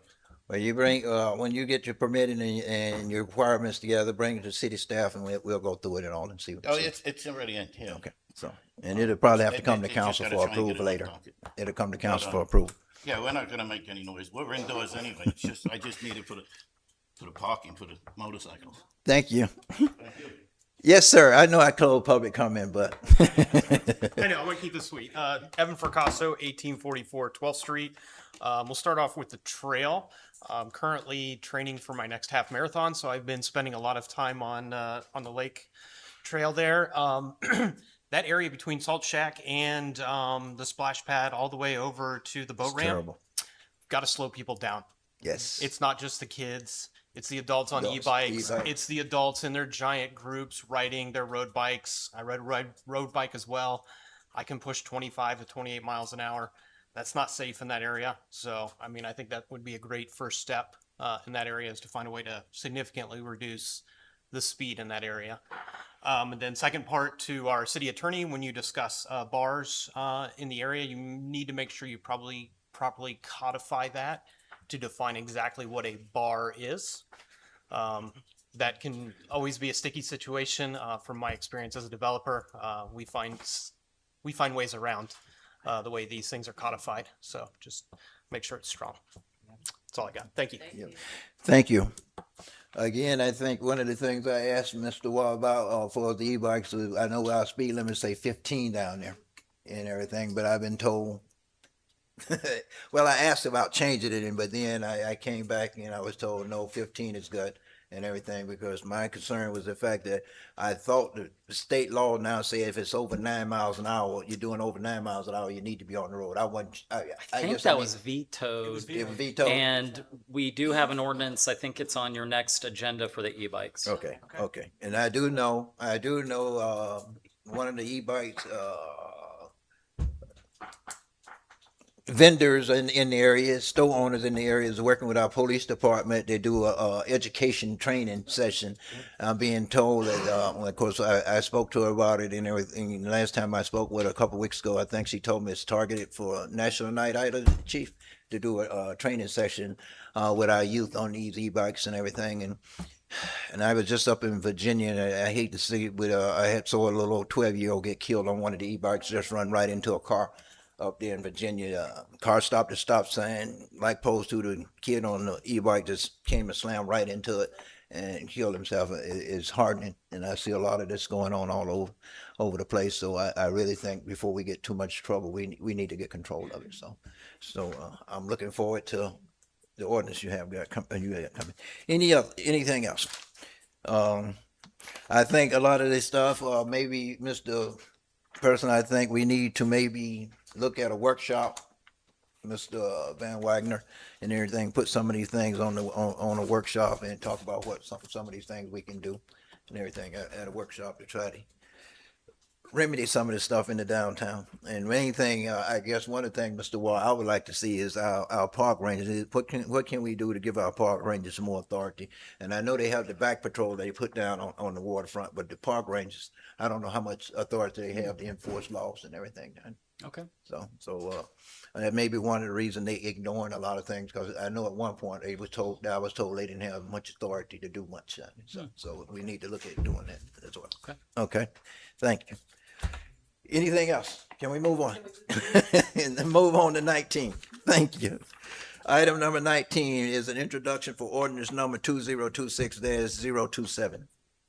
An ordinance of the City Council of the City of Clermont, Florida, established based on the proposed property known as Sanctuary at Wellness and further described herein, and recognizing the Community Development District created and chartered by Uniform General Law, the Uniform Community Development District Act of Florida, Chapter 190, Florida Statutes, acknowledging the Uniform District Chapter expressed in sections 190.006 to 190.041 Florida statutes, and as referenced and provided by section 190.0044 Florida statutes, and confirmed by section 189.40312 Florida statutes, establishing the Sanctuary at Wellness Community Development District on the property proposed in this petition, and designating the initial members of the District Board of Supervisors, and designating the proposed land area within which the district may manage and finance its basic infrastructure systems, facilities, services, improvements, and projects, providing for severability and repeal, providing for administrative correction of scrivener's error, providing for an effective date, and providing for recording. Okay, thank you. This is a public forum. Anyone in the public which addresses the item may come to. Yes, ma'am. She's been waiting here all the time.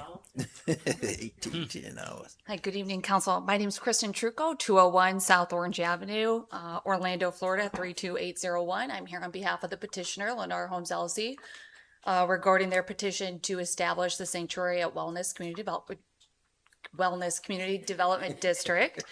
My understanding is that the petitioner has already received approval for the construction of all the homes and the public infrastructure within the boundary of the proposed district. So the question in my mind really comes down to what's the best suited entity to provide for operation, maintenance, and financing of the public infrastructure within the boundary of the CDD. I prepared a short PowerPoint presentation for you today. If you're willing to listen to it, I can quickly go through it. Talks about some of the benefits of CDDs under the statutes and what the legislature has provided for CDDs and why we think that they're the best suited entity for the operation, maintenance, and financing of the public infrastructure within the boundary of the proposed district. So is council open to hearing the presentation? I also have hard copies as well. Is this, I guess maybe a question for staff or the rest of the council, is this more appropriate for the second reading versus the first reading? I think it's depends on you. I mean, I think that What you say? the petitioner has the right to lay an evidentiary record. So, for example, there are factors in the statute that you need to consider whether or not the CDD is appropriate. So I think at some point they do have to make this presentation. Sure, absolutely, yeah. But it's up to how you want to deal. I mean, if you're inclined to intro it and then deal with it next time, it's fine. Well, I think we should do it first before the next time is going to be working. well, yeah, and it's always been, that's why I've always preferred not to have public comments for an intro, because to me, if we do that, if they want to do it, I think we need to allow it, okay? That's why I've always in the past, not to have public comment. Yeah, but- this isn't the kind of thing that you're going to really be amending. Yeah. You know what I mean? So I don't have the same concerns I normally do, Yeah. where you need to make the big changes to something so we don't have to re-advertise on second reading. This is the petition as it is. You know what I mean? Yeah. So At this point, it's still up to you all. I mean, I have no problem with going ahead and let her produce, once we open it up. for How public fast comment. can you do it? I think like 10 minutes. I can try to go through it really quickly, but basically, the point is if this generates some questions that you may have, it might answer other questions. There may be some misinformation about CDDs that this might address. Our hope is that we can get any comments and concerns and questions that you have before the August public hearing, so that we come prepared to answer that, so that you can make the best decision possible, and that we're educating you on just this is really just general information about CDDs. So Okay, all right. okay. You I have think 10 there's minutes, an ma'am. issue. Okay, all right, thank you. I appreciate that. I think there may be an issue. Okay. Time Could is you 18:13. I'm permitted to pass these out just in case it's not available there.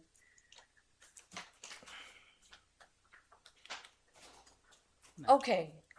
So like I said, my understanding is the petitioner has already received approval to complete and build all the public infrastructure within the boundary of the CDD. So now it just comes down to what entity is best suited to operate, maintain, and finance the public infrastructure within the boundary of the CDD. By way of introduction, CDDs are considered special districts in the state of Florida. Early on, Floridians realized the needs of its rapidly growing population could be served by local citizens organizing together in the form of a district and having vested powers. Special districts go back all the way to 1845. That was the first special district. It was created in order to drain the Alachua Sawena, and it was financed by assessments based on the number of acres owned and the benefit derived from the project. I mentioned that because that's very similar to the methodology we use today to determine the amount of CDD assessments that are collected. Fast forward to 1980s, the Florida legislature created CDDs, and Chapter 190 governs CDDs and expressly states that they were created to provide a solution for planning, management, and financing needs of capital infrastructure in order to service growth without overburdening other governments and their taxpayers. That would include things like cities and counties. First CDD established in 1982. Today, there's over 1,000 CDDs in Florida. What is a community development district? It's a local unit of special purpose government that provides maintenance, operation, and financing for public infrastructure within a development. Think things like public infrastructure, roadways, stormwater systems, drainage systems, street lighting, utilities, etc. CDDs have limited powers. They only have the powers that are given to them in Chapter 190. There's no impact on the city powers whatsoever. We don't have land use, zoning, building, permitting, platting, approval rights. That all remains with the city. The formation of a CDD has no impact on that whatsoever. CDDs are typically established by a city or county after a developer submits a petition. In the early years of the development, the developer fills the seats of the CDD's 5-member governing board that we call the Board of Supervisors. After 6 years and 250 residents reside within the CDD boundary, the seats on the CDD transition to being filled by the residents through the general election process, which obviously takes place in November of every even number of years. I want to preface that by saying I work with several CDDs in Central Florida where the developer has finished completing all the infrastructure and they're looking for residents to fill those seats. There's no penalty, there's no prohibition in the law that disallows developers to resign early from the board. If they do that, there's a vacancy on the seat, the remaining board members can appoint a resident to fill that seat. Professional staff for CDDs generally include a district manager, licensed engineer, licensed attorney. CDD boards have full authorities to select contractors for the CDD, the amount of maintenance provided by the CDD, the amount of assessment provided, the landscape vendor, the stormwater system vendor, etc.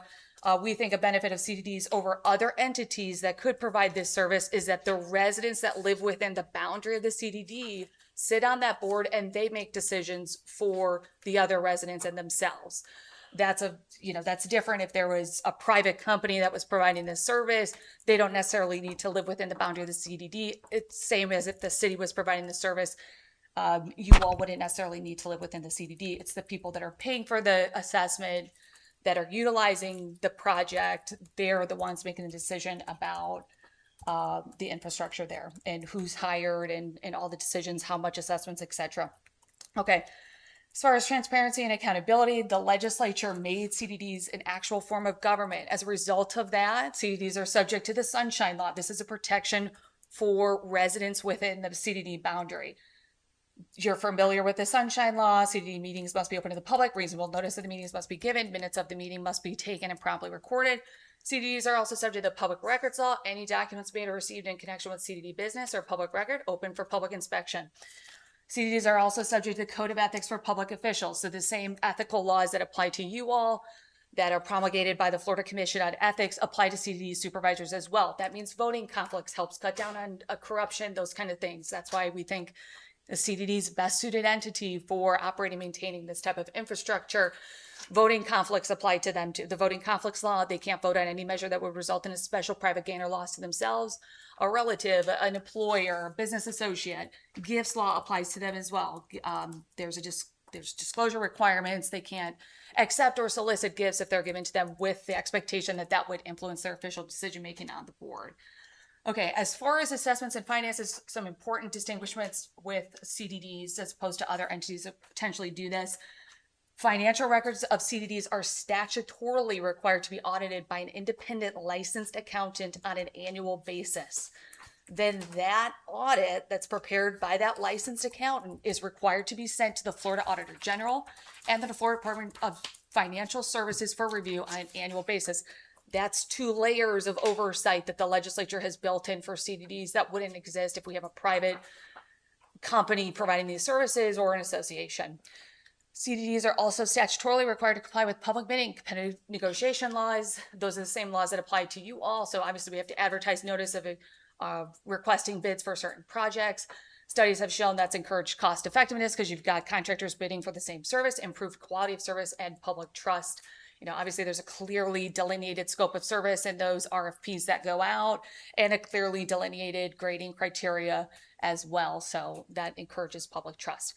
As far as assessments, before CDDs are able to collect 1 penny of assessments from its residents, they're required to hold a public hearing and advertise notice of that public hearing. So there's a formal resolution that's brought to the agenda, needs to be on there 7 days before the board meeting declaring this special assessment, a separate resolution setting a public hearing, then advertise notice in a newspaper general circulation in the county where the CDD exists. And then the public hearing happens where residents are able to come forward, make any comments or objections that they may have on that assessment increase. In addition to that, the legislature made a requirement that if an assessment increases 1 penny from what it was before, there's a requirement that the CDD send a mailed notice to that resident advising them of the proposed increase and the date and time of the public hearing. again, these are statutory requirements for a CDD. They don't exist for a private company. They may not exist for other associations that could potentially take on the maintenance and operation of this public infrastructure too. As far as the budget process, there's, of course, a statutory requirement for the budget process to comply with. A proposed budget needs to be prepared by the district manager. Same thing, there's a resolution that's brought to the agenda approving the proposed budget, setting the public hearing, and then 60 days prior to adoption by the CDD board at a public hearing, that proposed budget needs to be sent to the city for review and comments and any objections that they may have before that board makes a decision on that. And then there's laws about what the CDD assessment can be. It must be apportioned amongst the benefit property in proportion to the benefit received by each of those properties. So at any time, if a resident thinks that they're being charged too much in assessment or that there's some unfairness there's a private cause of action that they can pursue under the law as with regard to the assessments that are charged by them. Additional benefits to CDD residents. It may not commonly be known, but this is one of the biggest benefits, I think. CDD assessments may be collected on the county tax roll. They're considered first priority liens, co-equal with property taxes. So if folks don't pay their property taxes, they could potentially lose title to their property under a tax sale. And the same is true for CDD assessments. This is built in by the legislature for CDDs and other forms of government in the state. This provides assurance that there'll be funds to maintain the improvements after the developers have exited the project and handle emergencies, which really we think translates to benefits the property owners and the values of their homes. Okay, and then obviously to non-paying property only. 2 minutes, ma'am. Okay, only is at risk of loss of title. There's no impact to other property owners. Also, no sales tax for goods purchased by the CD, no property tax. They're entitled to FEMA relief, relatively early turnover to residents as compared to other types of associations like an HOA is usually generally at 90 plus filled out before it turns over. Also less expensive infrastructure financing. They have access to the municipal bond market and tax exempt bond financing, just like cities and counties do in the state of Florida. This was correspondence is a public record from St. John's River Water Management District. They had made a statement, all things being equal, they consider CDDs to be the preferred operation and maintenance entity over an association for stormwater management systems, mitigation area, and conservation areas. Specifically for sanctuary at wellness, there's a typo here. Please excuse me. There's 699 units that the city, my understanding, has already approved. And Lennar is planning for a resort style amenity clubhouse, fitness center, pool, golf simulator, outdoor putting green, bocce courts, pickleball courts, dog park, multi-use trails. Over $26 million of public infrastructure is anticipated for this community. I usually list out the approvals there. Obviously, it sounds like they've already achieved all the approvals that they need at this point. So I'll go quickly through that. And then the last slide is just factors the law permits consideration of at the upcoming public hearing. So I'm here. If you have any questions, I can try to answer them now. I appreciate the opportunity just to quickly go through this. Hopefully it could provide some light. If it generates any questions, we can take them now, try to answer them. Otherwise, we can bring back answers for you at the public hearing. A representative of Lennar is also here, Lane Register, if there's any development type of questions. Thank you. Thank you, ma'am. 10 minutes. Fast talker. Thank you. You did good. Thank you. Thank you. Thank you for sitting for so long. Absolutely, my pleasure. Thank you for letting me speak. Thank you. I learned a little something different. This is public. Anyone else in the public wish to address this item?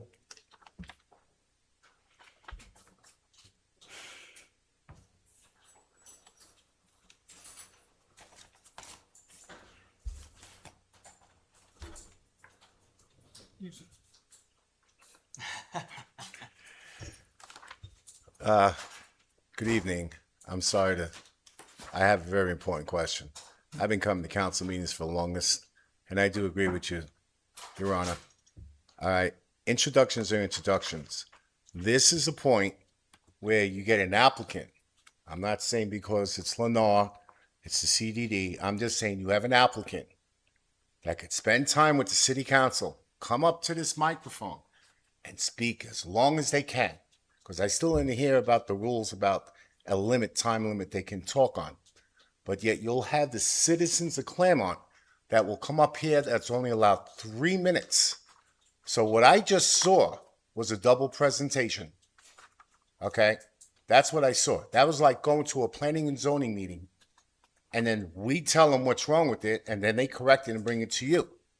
But they didn't come to the planning and zoning, so this is what they want to do. I'm not saying Lennar, I'm just saying this is not fair. Okay? And I'm in your boat on this one, Your Honor, because this is not right. Because now you open up to the public comment. I had no problem sitting there and just being quiet and saying you guys approve or disapprove it. But that's where they could go to the city manager, and that's where they can make a phone call or email to each one of you guys if you choose to talk to them. There's been a time where Mayor Murray used to say, I don't speak to applicants. Still don't. Well, let's okay. But do you understand what I mean by this? All right, this is not right. This is totally not right. All right, I'm not gonna delay you guys from going home to dinner because you still got reports to do. God bless. Okay. It's okay. Anyone else?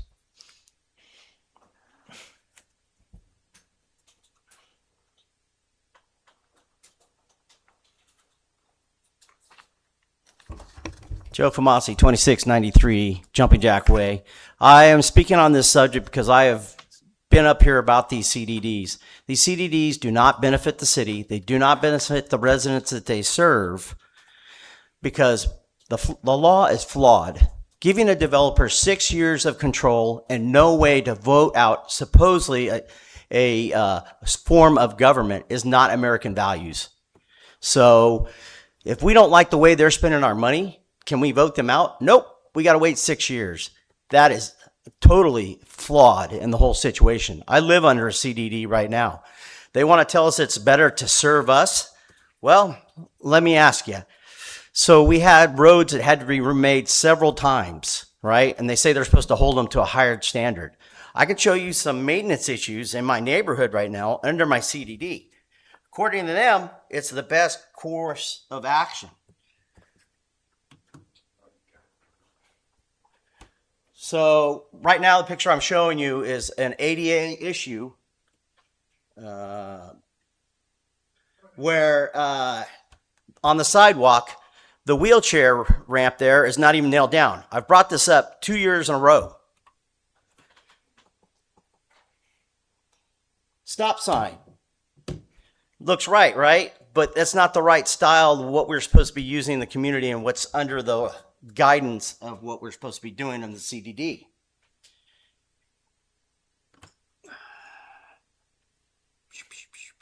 Oh, here we go. Here's a stop sign, the right pole that we're supposed to have. But the problem is do you see how it leans to the left? That's been there for a couple years now. Here's another stop sign, the same intersection, leaning to the left. So my question is they say it's better to serve the residents, but I'm not feeling it. And I really would like you to think about this. There's no recourse for the residents because the developer has 6 years control. Board appointed members of the builder. Okay. So if I don't like the way they're doing it, I can't just go down there and say, hey, we want to vote you out. The governor corrected the current citizen CDD board because of corruption that happened. There was $1 million spent with no receipts, but they didn't, and so they gave them an avenue to kick those folks out of office immediately. Why didn't they do it for the builder control side too? So I'm asking you guys to deny this because this doesn't serve anybody. The impact statement for financials, there was nothing there, but there is an impact because when the CDD creates that stuff and turns it over to the city, that is financial impact. And I don't know how these things are supposedly helping growth pay for itself because apparently this system, it ends up coming onto the city rolls anyways. The only person that benefits is the builders because they recoup their money through those loans they borrow and they give the citizens another 30-year mortgage that they're going to have to pay. When we go to these meetings to talk about the budget, they take no input from you. Builder board, they've already made their decision. They say that they're covered under the Sunshine Law. I know that several board members that probably work in the same office with the gentleman that negotiates to transfer from Lennar to the CDD. Have you ever seen a board discussion at a CD meeting? I've got several videos. Come to my website, Clermont New Residents for Change, and watch them. There's not much debate about what money they're spending. They propose a budget, they approve the budget. The only reason we show up is because so they're going to tell us that we're going to do it. If you'd like to see an HOA builder-controlled board in my neighborhood who told us, we explained to them that we thought the Christmas decoration price was a little too high. You know what she told us? This is a builder board control. You're going to have to just understand we're passing this. I got her on video. You like to see that 6 seconds. I just really hope that you guys understand there's no, I don't know how they call this self-government, because every government has a way that if the people don't like the way they're doing things, they can vote them out. And that's not written in this law. So I'm asking you to deny this. Thank you. Thank you, sir. Anyone else? Anyone else? Seeing no one else, no one online, we'll close that and we'll move on, where we are, 19, item number 19. What say council? Miss Strange, you have any? Is she still there? Before we get to a final vote on this, the two questions that I'm going to want answered, and they don't have to be answered tonight, is again, the potential relationship between this CDD and the CDD to the south when it comes to regulating the water management. I think the other issues have been addressed, but I remain concerned about the water between the two CDDs. And then the second question I have somewhat relates to that, which is the potential impact, if any, on the CDD to the south, or whether these can truly be two separate organizations. Because I worry about actual or apparent dysfunction between two different governing bodies, or CDDs in this case. So this is a first reading. I don't know, Christian, if I've mentioned anything that could be substantive. I think it's more fact-finding for me when I get back, which I'm happy to do in the time that we have. But those are going to be my two big concerns on this one. Yeah, I agree. I don't think it's something that would get in the way of whatever your factors would affect your decision at the next meeting. Okay. Thank you. Mr. Bain. Thank you, Mayor. I'll follow up on a couple of things for staff, but just Mr. Wall, clarification on 2 points. One, after 6 years and 250 residents. So both items must be met in order for the CDD to transition. Mm-hmm. You know, maybe district council would be better suited. My understanding is the answer is yes, but I don't know. Yes, it is. Yes, it is. I'm happy to bring a copy of the statute Okay. too. No, that's at fine. The public That- hearing, but but there's no requirement. So if the developer finishes early, they can resign. A resident can be appointed by the remaining members of the board. But it also if 250 residents reside in the boundary and it's only year 3, there's no obligation That's correct. The statute until wouldn't be it's triggered. 6. The Yeah, it wouldn't be. statute would not So the be statute triggered, does yeah. not get triggered until 6 and 250. 250, Okay. right.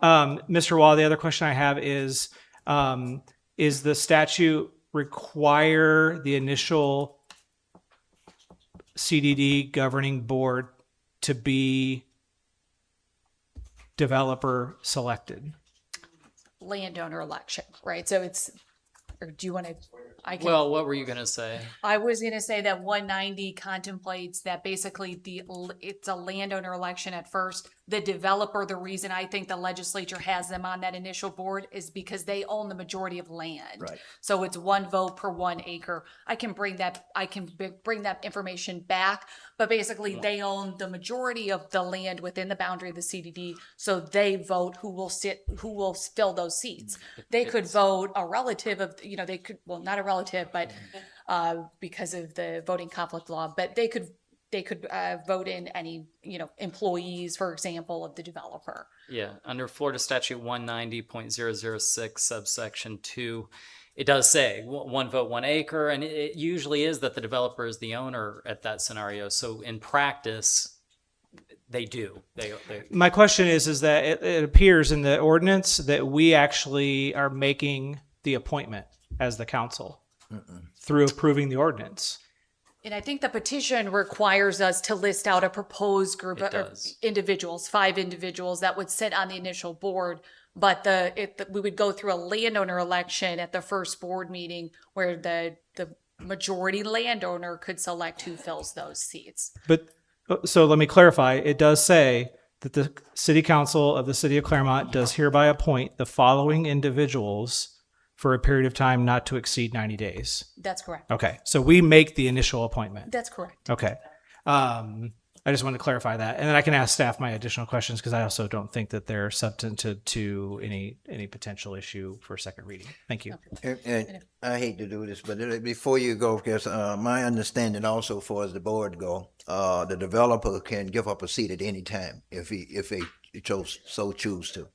Is I'm what I sorry, was told. could you repeat the question, A sir? developer, well, normally these boards are made up by members that the developer appoint. Correct. Okay, and most of the developer, my understanding when I talked to some of them, they said they can give up a seat at any time. They do not have to wait the 6 years. That is correct. Okay. I work with If several somebody in CDDs where there's in the residents and subdivision want to sit on the board, they can That's go to a correct. master to and they can waive it and give it up before 6 years. That's correct, exactly. And matter of And these fact- things can be challenged too in the Right. future. Once the resident takes over the board, if they feel that, hey, that stormwater pond is defective, there's private causes of action that can be brought and are brought in some instances too. So it's not that they're forever foreclosed from having a cause of action against that original developer if there's an issue. But we don't anticipate that, but it's just, that's how the legislature created it. They're the majority landowner at the beginning and they select those initial seats. And I had some of the developers I talked to about CDCs, they said they would love to give up some of their seats because normally the people they put on them is people they work in their offices, and that's taken away from the duties they normally have to do. So to get them off the board and put them back to work, they would love to do that. That's absolutely So if right. residents in the community wants to sit on this board, they can go ask the developer to replace a board member. And so, of course, the developer make the determination, and of course, after that, they would still, they won't have to even go through the election process at that point, my understanding. But the sequences, That's correct. They would They have to would go through just the be election. appointed by the remaining board members. They Right. can resign from that seat and at the very same board meeting, the remaining board members can appoint a resident. There's no Okay. restriction on that. I work with about 6 CDDs right now. The developer's trying to get off the board actually, looking for residents to fill those right, seats. okay, so. Okay, and then with regard to the question on the stormwater management system, if Lane wants to speak on it, my understanding is that the 2 CDDs could enter into an interlocal agreement to work out any shared maintenance of the stormwater management system. But otherwise, they're totally separate and apart from one another, separate boards, separate agendas, separate CDD governments altogether. Just a I'm quick sorry, question. I'm sorry, Mr. Bain, I just wanted to make sure, I got that in, he can understand that is also part of it. Ms. Myers, have anything? You had said, is it 250 homes or 6 years, or is it 250 and? And Can that be And. changed to an or? Who would make that stipulation to do that? I think that was all set down by the state law, it's right? in 190. It's in 190. So that was the legislature. so we That can- was the okay, so that's- legislature. That's I'll something we can't. defer to your counsel, but I don't see that you could adjust that. That could probably be challenged. Mhm. But like I said, at any point, if the developer finishes the project or wants to appoint residents, they're permitted to do that. Usually they have the most vested interest in the community for around 6 Right. years anyway, just like other associations. And really, we're looking at what's the alternative to a CDD for this. At least a CDD is a government and has certain protections built into it, like cities and counties do, and they can benefit from the financing as And well. Christian, do we have to approve the CDD? No, but you've heard, I think, from, I guess, proposed district council, that's the legal standard. So Right. when you think about the factors in determining whether or not to grant the petition, it's those 5 or 6 factors, and they're in the statute.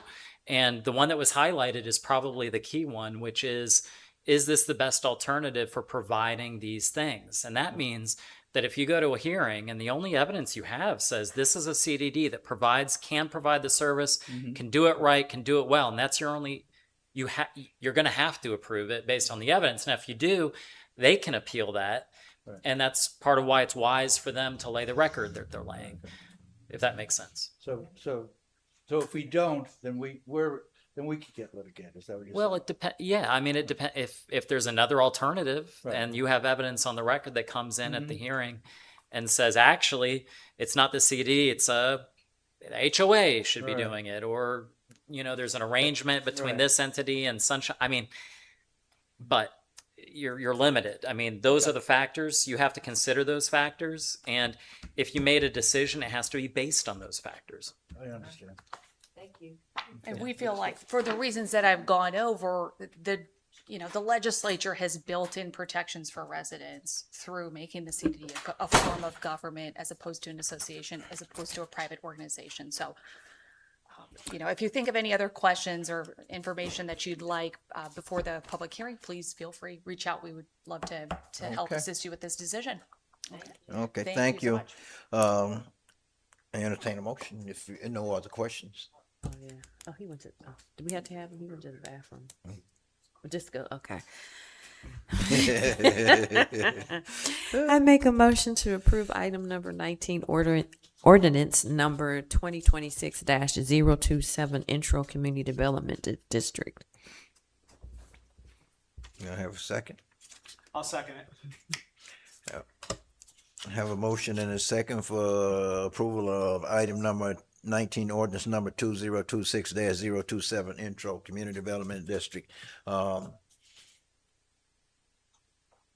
Mr. Watt, do I need to wait for him to get back there?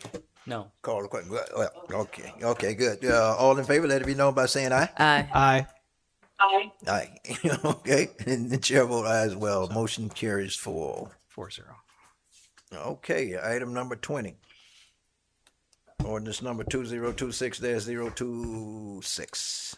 An ordinance of the City Council of the City of Clermont, Lake County, Florida, amending Article 3, Section 101-211, Notice of Public Hearing, Article 6, Section 101-245, Notice of Public Hearing, Article 5, Section 101-281, Notice of Public Hearing, and Article 5, Section 125-527, Live Local Act Project Review Procedure of the Charter Laws of the City of Clermont, providing that notice of public hearings for conditional use permits, variances, rezonings, future land use map amendments, and Live Local Act applications shall be provided to property owners within 450 feet of the subject property, providing that where any property within 450 feet is governed by a property owners association, such as a condominium association or homeowners association, notice shall also be provided to such association, providing for conflict, severability, codification, administrative correction of scrivener's error,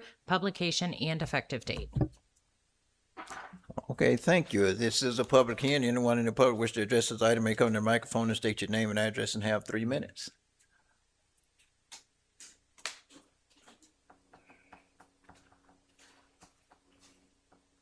Joe Famasi, 2693 Jumping Jack Way.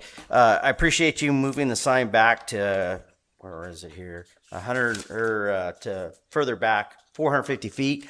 But the question is can we get the writing in block letter in good size where people can read it? Not the way they've been writing it. Because if you look at some of the signs, they're handwritten and you wouldn't be able to read it. So why can't it not be in block writing, big enough for people to read what it is? Because if you're passing by it at 25 miles an hour, you're not going to be able to read it the way they have it right now. So I'd appreciate it if we could do that little add in. Thank you. Thank you. Anyone else? This is a public hearing. Anyone in the public wish to address this item may come to the microphone and state your name and address and have 3 minutes. No one else in the chamber? Anyone online? No one online. We'll close public comment. What say council? Can I just address Mr. Famasi's question? I worked with staff to help on this, and this doesn't actually address the signs, the actual public notice signs. That's a little bit different. This is for the things that go out into the mail for folks who live nearby a proposed development. So right now, the ordinance is 150 feet, and staff always goes an extra 50 feet, so they go 200. This is to expand that to 450, and then they'll go the extra 50. So they'll go. So essentially, it will be from 200 to 500 feet from the development, And we added a second piece that says if any of those parcels within that 500 feet are in like an HOA or a condo association, then notification also has to go to that HOA so that they then have some obligation and responsibility to make sure that the rest of their community knows that a development is being proposed. So it's two-pronged in that way. It's just that notification piece. I do agree the signage probably we could look at, but I think that's a whole nother conversation and piece. But I wanted to at least get this out so that we can notifications that go out in the mail are at least going out now, 450 by ordinance, 500 by practice. Thank you. Ms. Strange? Yes, can you hear me? Yes. Yeah. I actually, in looking at this, think that we could provide something to basically say, it must be in block letters, clearly legible, or just at least block letters, at least 2 inches tall, for example. If you look at the proposed ordinance, and I do think this would be material and substantive, under subsection 2.3, nope, that's not right. I saw it in there. Where was it? Yeah, subsection 2.3. It talks about the requirement that there be signs on the property itself. So I think this is an opportunity to include a requirement that the writing be in block letters, at least 2 inches tall, if we wanted to. I think that would be the simplest way to do it. And then our attorney can work on the language and bring it back to the second reading. I'm all for 450 instead of 150. I'd go to 500 if we thought it was necessary. Okay. Ms. Myers? She already said it, so I'm good. Mr. Peterson? No, I'm fine with what we said so far with the 450. I think we need to expand the notice, especially now as we're growing, and the 150 was ridiculously small. And especially like you said, if it's attached to like a community, then that whole community has to be informed about it. And I totally agree. I think they've been complaining about this 150 feet for years. Of course, that's why we went to we're actually notifying up to 200 feet, even though the ordinance said. So I would like to see it even further than 450 myself and everything, but this is where we're at, 450. And for the Mr. Famasi, I've always felt like we need to make that sign, the notification sign that we post in on the property, it need to be bigger. Period. It need to be bigger so people can see it. I mean, you can make the letters on it a little bit bigger, but it's still hard to see this little sign when you're driving past it and trying to take notice. And a lot of times, I've drove right past them and missed them because they're so small and they get caught up in the weeds and everything around them. So sometimes, I would like to see them bigger, at least twice the size of what they are now, so people can actually see them and notice something is coming off. So. But that's where I'm at. And if it's okay, city manager, to ask Mr. Henschel a question relative to the signs piece. And the only reason why we didn't include it here is there are some legal requirements of what has to be said on that sign. And I think that we could have delayed this piece of it to try to also capture all of the signage requirements. And I had talked to Mr. Henschel at one point. I think maybe it was like the city of Ocoee was doing something where it was like a QR code that someone could actually pull over and just click on it. So I wanted to try to actually spend more time looking at what's the statutory requirement for these signs, and then what are other communities' best practices doing relative to the signs, so that could someone scan it or QR code it rather than like go to the city website and then write out all the city website. I don't know if we can do that, but I think we have to look at all the statutory. Am I right in terms of what the sign has to say statutorily? Yes, there are minimum requirements. I'll get with Christian about the QR code, but if we do want to make them larger, maybe there is opportunity to put the QR code on there. Yeah, and I just think that there's some other opportunities for us to do that could meet that requirement, that could be the second prong to all of this. Well, would that help So Mr. satisfy? Bain? Yeah, go ahead. Sorry, Councilmember Strange. Well, is this a project then that you're working on actively? Yes. Okay, then I'm happy to move forward tonight as proposed. If you're working on it, then that's fine. That works for me. Yeah, this was step one. Okay. I got it. Cool, thank you. Did I'm not saying change what's put on the sign. I'm just make the sign bigger so it's readable. Okay. Yeah. I get a little aggravated when people come to me. They pass. What's the sign over there? Well, I couldn't read it. You know, they pass by. All they know, they saw a little yellow sign. They know the little yellow sign means something finna happen, but they can't read it, so they come and ask me. Okay, and I agree with it. So we're gonna leave the wording the same. Just make it bigger so it catches people eye and you can read it. Okay, is all I'm saying. Anything else? If not, I'll move to approve Yes. ordinance number 2026-026 intro. A second. Second. Okay, I have a motion and a second to approve item number 20, ordinance number 2026-026 intro. Any further discussion? No, sir. Hearing none, all in favor, let it be known by saying aye. Aye. Aye. All opposed? Aye. Chair vote aye as well. Motion passes for all. Reports, Mr. Wagner. Real brief. August 11th, we have a joint CRA meeting with the council at 2 p.m. And then we have a regular council meeting at 3 p.m. And then we have a Parks and Rec and a CRA workshop that begins the same day at 5:30. That was what you requested last time that we were together. And what day is this now? August 11th. Okay. That's our regularly scheduled council meeting with something before and something after. So we have abbreviated the 3 p.m. meeting to try our best to accommodate Okay. this. We can do it. Okay. Okay. Okay? Now with our new rules. Go team. And then August 18th, we have a closed door shade session we'd like to have at 2 p.m. So what is? Now, we did have Somebody text a scheduled workshop for the 18th also at 3 p.m., but staff is requesting that we postpone the August 18th workshop till September 15th.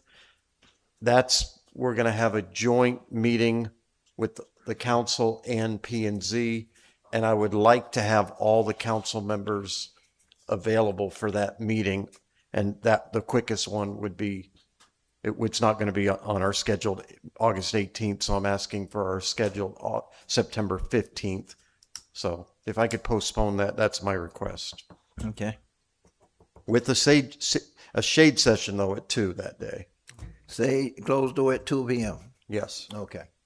Thank And you. that's everything for me. Thank you. Mr. Wah. Yeah, outside council has confirmed availability for August 18th at 2 p.m., so they're ready for that meeting. And on ordinances, we do have the nuisance abatement one we're working on and improving. We are working with P&Z right now on the CUP criteria ordinance, streamlining and improving it. We have the e-bikes ordinance on your, I think, agenda for August.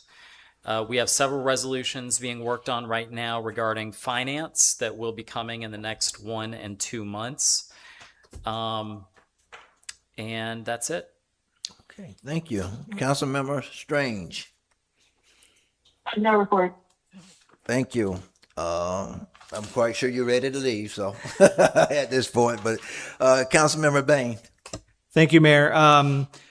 I thank you got that. The smoke shops and dispensaries, is there any appetite for us to look at potentially whether we address this through an ordinance or address this through some sort of potential moratorium to then deal with it through an ordinance? What do we think about that moving forward? I agree with that. I like I that totally idea. agree. That's what I was going to bring up in Okay. reports. If we could get a consensus to bring to staff to come up with some kind of ordinance for possibly for our next meeting, to put it on the agenda. An actual ordinance or maybe a moratorium to then be I able like to a go moratorium. through the. Moratorium then for building, whether it be 6 months Okay. or a year. However, how long we can do. What we can do, and it's such an ordinance, is have it be for 6 months, but then authorize by resolution an extension for another 6 months Okay. if that suits you. Yes, Okay. I like that idea. Okay. Okay. You have my support on that. And then just to let council know, I know there's been a lot of talk publicly about data centers. And the county is looking at a moratorium on data centers. And they had a workshop today. I didn't get to listen to it or watch it, but they actually had a kind of an expert speaker come in and present. So I'm going to go back and take a look at that, and other communities are doing that. And so I just want to make sure that we're addressing that to make sure that if there's any issues relative to our ordinances as it relates to data centers, particularly water and water conservation, water management, particularly in the Wellness Way area, because that's our area that is most open and could potentially be a site for something like this, that we just make sure that we start thinking about getting ahead of that. So I'll be working with our city attorney moving forward just to talk about that and work through some of those questions and ideas. Thank you. Thank you. Councilmember Myers. No report. Councilmember Peterson. Well, he took my whole thought about the marijuana dispensaries. But the other thing is, what's happening with the building across the street? I know our last meeting, we just, it was on surplus. Is it going up for sale, or, is there people that are coming to bid on it now? Or what is the status? I received an email today that I haven't had a chance to review. That was from Main Street wanting to talk to us about, Okay. but I haven't gotten to read the email yet. I just saw that I have it. So Yeah, I just there's wanted to see if some we have kind an of update, yeah. proposal Main Street's wanting to make, but I have to look through I haven't got to read the email today. Right. And the other thing we were, with, when Charlene was talking about traffic and everything, we're not even taking into consideration what the lumberyard project's gonna do when that gets to completion with 300 apartments, and let's say 2 cars, that's 600 cars are gonna be coming into 12th Street. I mean, like, as a city, do we approve that building? But did we approve the infrastructure that goes along with that building? As far as just exiting in the event of an emergency, how do they get through that road? I mean, 12th Street, I don't think can be widened or anything, even if it can, where does it go to? It gets to 50 and then there's a bottleneck. It could be widened. Yeah, okay. I'm not proposing, I'm just saying, I mean, I think, we did pass that golf cart ordinance, and maybe we should try to see if we can get golf carts, make a golf cart trail from there and into the city so we can eliminate traffic and bring more business into town and things like that. Because you can fit 2 golf carts in a single parking spot as long as you can utilize it well. So I think that, we got to think about that. I mean, it's, not maybe 2-3 years away, but all of a sudden you blink your eyes and wow, it's here. And now what do we do with these 600 cars? Mm-hmm. Other than that, I'm done. Thank you very much. Thank and you. Have a magical day. A magical day. Okay. For our Disney people out there. Now for my report, to address the lumberyard, Mr. Peterson, over 3 years ago, I went to the state, and myself with the county commissioner, we sat down with the state and asked them to come back and do another study on 12th Street and everything, not only because we heard about the project coming along before it was approved. And then we asked the state, and because of that project, when we went back to the state and asked them and told them that we were looking at this project to come in, they decided they will do another study. And I think the last report I got on 12th Street is County Commissioner of Parks stood there and told us the state has acquired some land over there to do some work on it, because one of the concerns I had at the time was the fact that if you go to 12th Street, when you're going north and south on 12th Street, come to 50, you got a left turn lane, but you have no left turn light. So traffic is always backed up over there all the time. And that's why I went to state, and of course they first told me they had did a study in 2018, 2019, and it did not warn anything. However, because of the new project we made them aware of, they came back and said we'll do another study. And I don't know exactly where the study is at and what they've done, other than the fact that what Mr. Park told us the last time he was in here a few months ago and everything. So that's on where it knows as far as that go. Yeah, well, that's what I said. I thought you were ready to go. Mary Jane's shop. I know I think we need to look at doing a Mary, I'd say Mary Jane would do. I understood you. I translated. I'm dating myself, I guess. Yeah. Marijuana, well, the I haven't marijuana heard of shops that and in a while, everything. actually. Yeah. Marijuana shops, that's a little different than the smoke shops, but I think, I thought we talked about maybe looking at doing a moratorium on those as well in the city, Mr. Waugh. And I know he mentioned the data center and the smoke shops already, so if we can look at how we can do a moratorium on all those things. Cause the marijuana dispensary is a little bit different than the smoke shops, okay, so, and I do know what the young lady talked about before and what you told me yesterday, they perfectly legal over there where they are, according to what we did. I think on the consent agenda, we had something in there, we approved something for preservation of land over there in the Ferndale, the community. So Mr. Waugh, I think they need that letter. I think, when they came in asking, they needed a letter by the 30th of, July.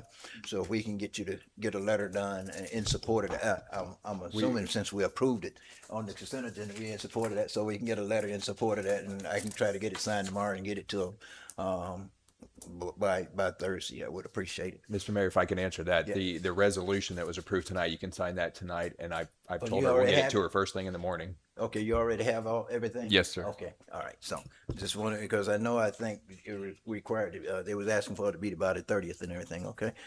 Fine, and I'm gonna address this again, intro items. As I said before, it used to be that we did not entertain public comment and introduction item. We just read the intro and we voted on it and moved it along. Of course, the council decided they want, we going back and forth. Some meeting you want to hear public comment, some meeting you don't. I think we need to make a firm decision on what we're gonna do here. I personally, as I said before, I personally prefer, not getting public comments for intro items and everything and just voting on it and moving it on. I agree. Now, I don't know where you all stand, but I think we need to do something because every meeting, I'm almost have to sit here and say, okay, do you want to hear comment? Do you want to not? And you do. This is And you do. crazy, Yeah. and for, I like the old way we did where you The just old read way. it and we read it and we on. moved on Yeah. because it makes it longer because you have two parts Right. than if you do it. You know what I'm saying? Well, So, you're almost yeah. holding another council meeting on the Yes, same on item, the same item, basically.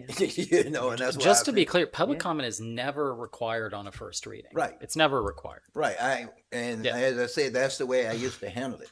And then the council decided they wanted it, some council members decided they want to hear public comment. So now I sit here every meeting and try to figure out, do we hear public comment, not hear comment, where you want to be? See, and we're going back and forth, but we need to be consistent with what we do. Okay. So on that note, because I think maybe where some of this stems is Mr. Waugh has indicated that if we want to substantially change something, that we need to address it at that first reading. Otherwise, we may need to delay it at the second reading to go to a second meeting of a second reading. That is how right? I stuck my foot in this. Yes. Well, I try to be nicer than that. So I don't have it's a double-edged sword. I think it is good to get input, but I think we have to, if that is what we need to do in order to make any changes, then we might have to allow for council, do you have any substantial changes you want to make? And if the answer is no, then we just proceed. But if the answer is yes, then we talk about it and open it up for any comment. That's a and good then solution. Maybe we just do that. That's a Can good we do solution. that? Absolutely fine. That's a good solution. You don't even have to open up to the public if you Yes, do that. I like So- that. Yeah. But yeah. Okay. I like that solution. Okay. Oh, good. Okay, So with you that. say even if we want to discuss it, we don't have to, after that, we don't have to open up for public comment. We can just eliminate. They public get that comment. opportunity on the second reading, so that's the bare minimum that's required. And I agree with, I think it was Mr. Nemec said the fact that we listened to developers, as tonight we listened to developers and everything again and all. And it's right, I've always said, and I still say it, I do not usually meet with developers and everything. If I have any questions on projects, once it comes to my city staff, I usually go through my city staff. Because I'll say this, because city, when they come to me, I don't know all the rules. I'm not gonna sit here and say I know all the rules. Why, what you're doing, that's why I leave it to my expert in the city staff. And so I can meet with you half the time. I may not know what you're talking about at some of the rules. So I give it back to my city staff, and then if I have some questions, they can get it verified. That's one of the reasons I don't meet with developers. I can't promise you something I don't know about, okay? So, Well, just from a process perspective, is this what we're saying? This is what I'm hearing is, the general rule will be that we wouldn't be opening it up for discussion or public comment. But because we're council, we always have the ability to request it or make a motion to open up public comment if something warrants it on the first reading. That's what I'm hearing. Yes, ma'am. Yeah. Yeah, that sounds good to me. I mean, we control the meetings. okay. Right. Okay. Mr. Mayor, may I answer a quick question Mr. Peterson had? Yes. And I promise I'll be really quick. I got an email stating that Clermont Main Street wants to make an offer for the building next door. I actually have an offer, and they would like, their request is to be placed on an upcoming agenda for consideration. Okay. It may be in there, but you try not to say what the offer is. I'll tell you whatever you want to know, Mr. Mayor. I work for you. I work for you all. Okay, well. It's, you want me to? Well, I was gonna say, I would feel more comfortable having Yes. it just on the agenda. Yeah. Because then everybody finds out at the same time that information. Okay. Anyone else, anything else that need to come before the council? Anything else need to come before the council? If not,